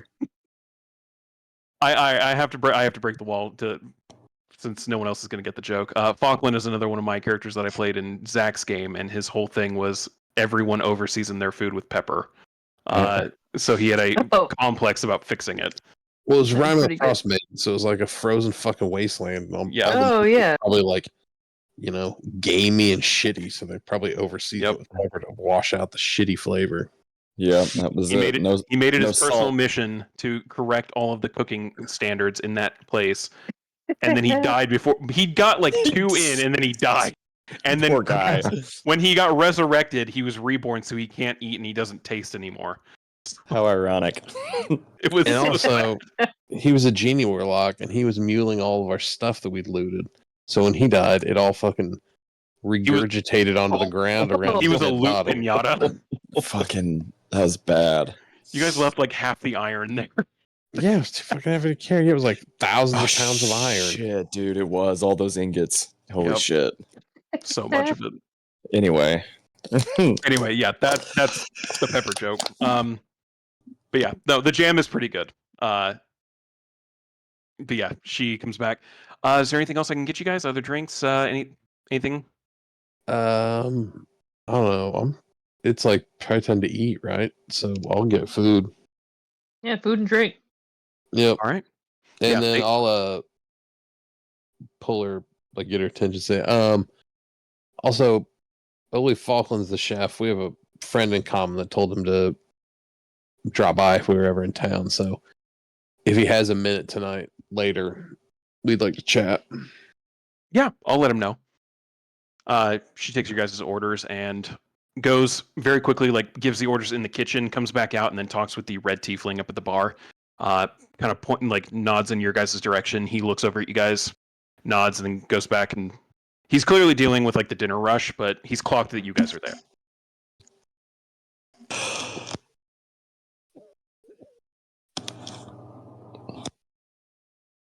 But eventually, food gets brought out. It's all very well seasoned, good tasting.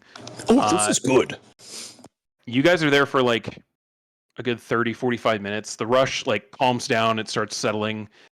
He stops running around a little bit and like calls over one of the other waitstaff to take over up at the bar, walks over to you guys. I was told you guys wanted to talk to me, had a mutual friend of some kind. How can I help? Yeah, it's a friend of yours in Corda.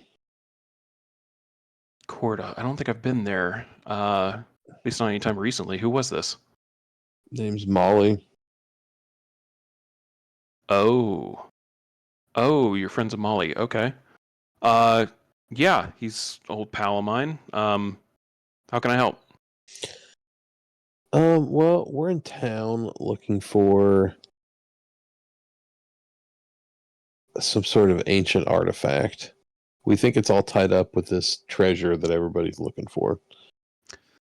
Oh, the catacombs and stuff like that. Mm-hmm. Okay. Yeah, I mean, those stories have been around for forever, as far as I know. That's always been kind of a grift. There's a whole like scam alley, is what we call it. There's a whole alleyway off the Travelers Market that it kind of changes with the seasons depending on but a lot of times you'll find a lot of people hawking these like poorly made hand drawn maps that. I think like 90% of them are just lead to like random holes that these guys selling the maps have gone out and dug themselves and then Finn, put like that's a where couple you copper. spent all your money. That's all my money. I spent money. Nearly all of it.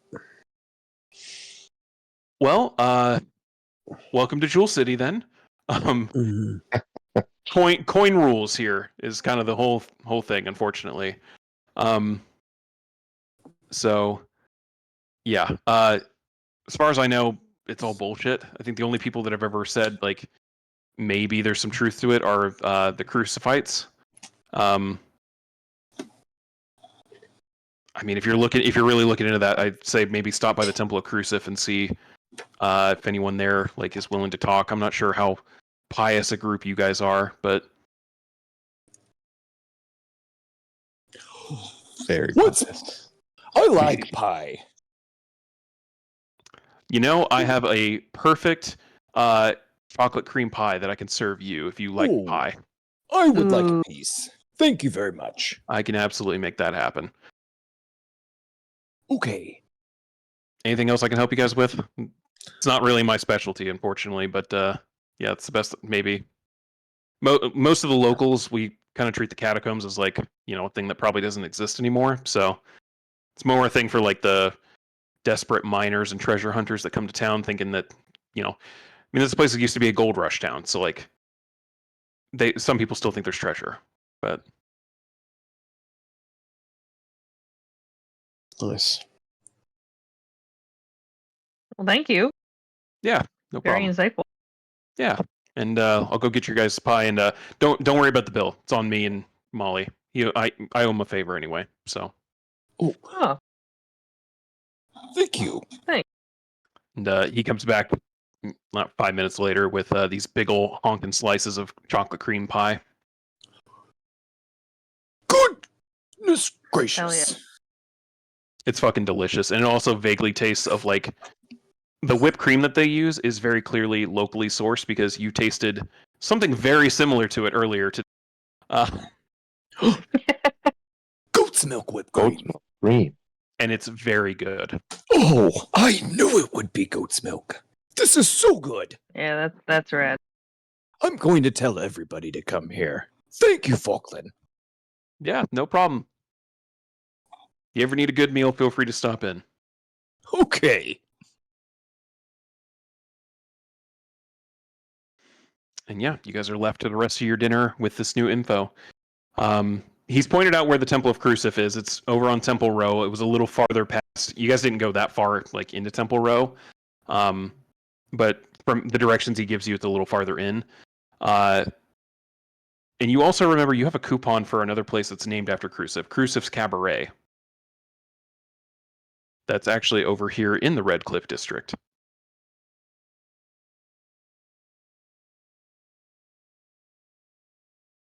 And I'm going to ask everyone go ahead and give me a religion check.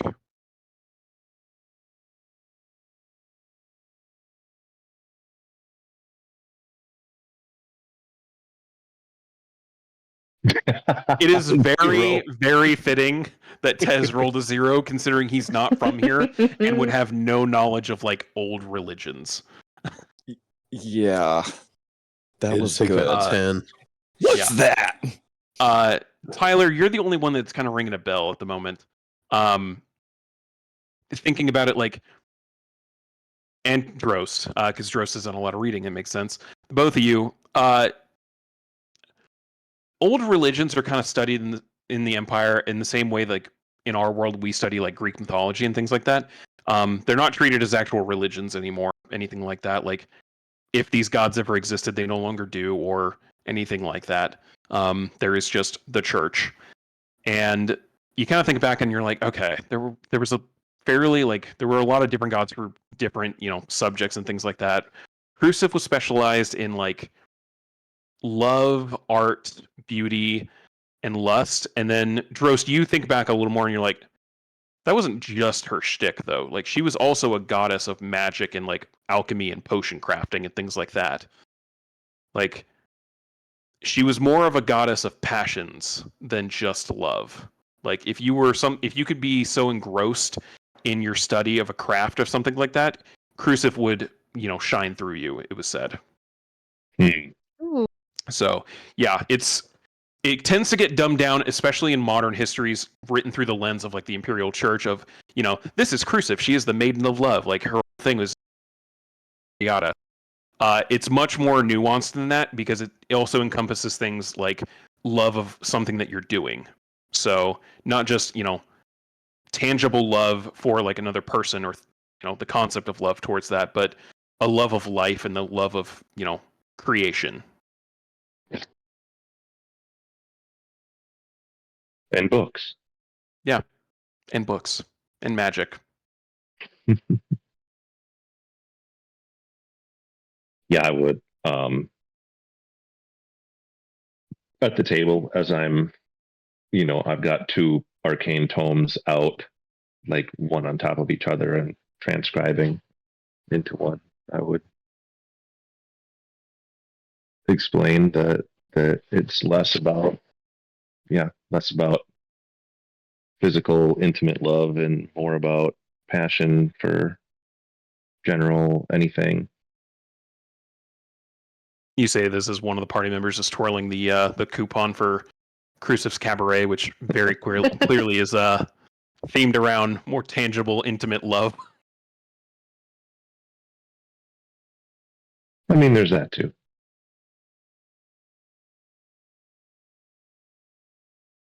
But you finish up your dinner and you head out from Falkland's Bar, and that is where we're going to end for the night. As you guys head off into the city, potentially chasing after the stories of a goddess of love. Yay! Yay. Woohoo! So on that note, I'll end the recording here. So thank you guys for watching, and we'll catch you next time.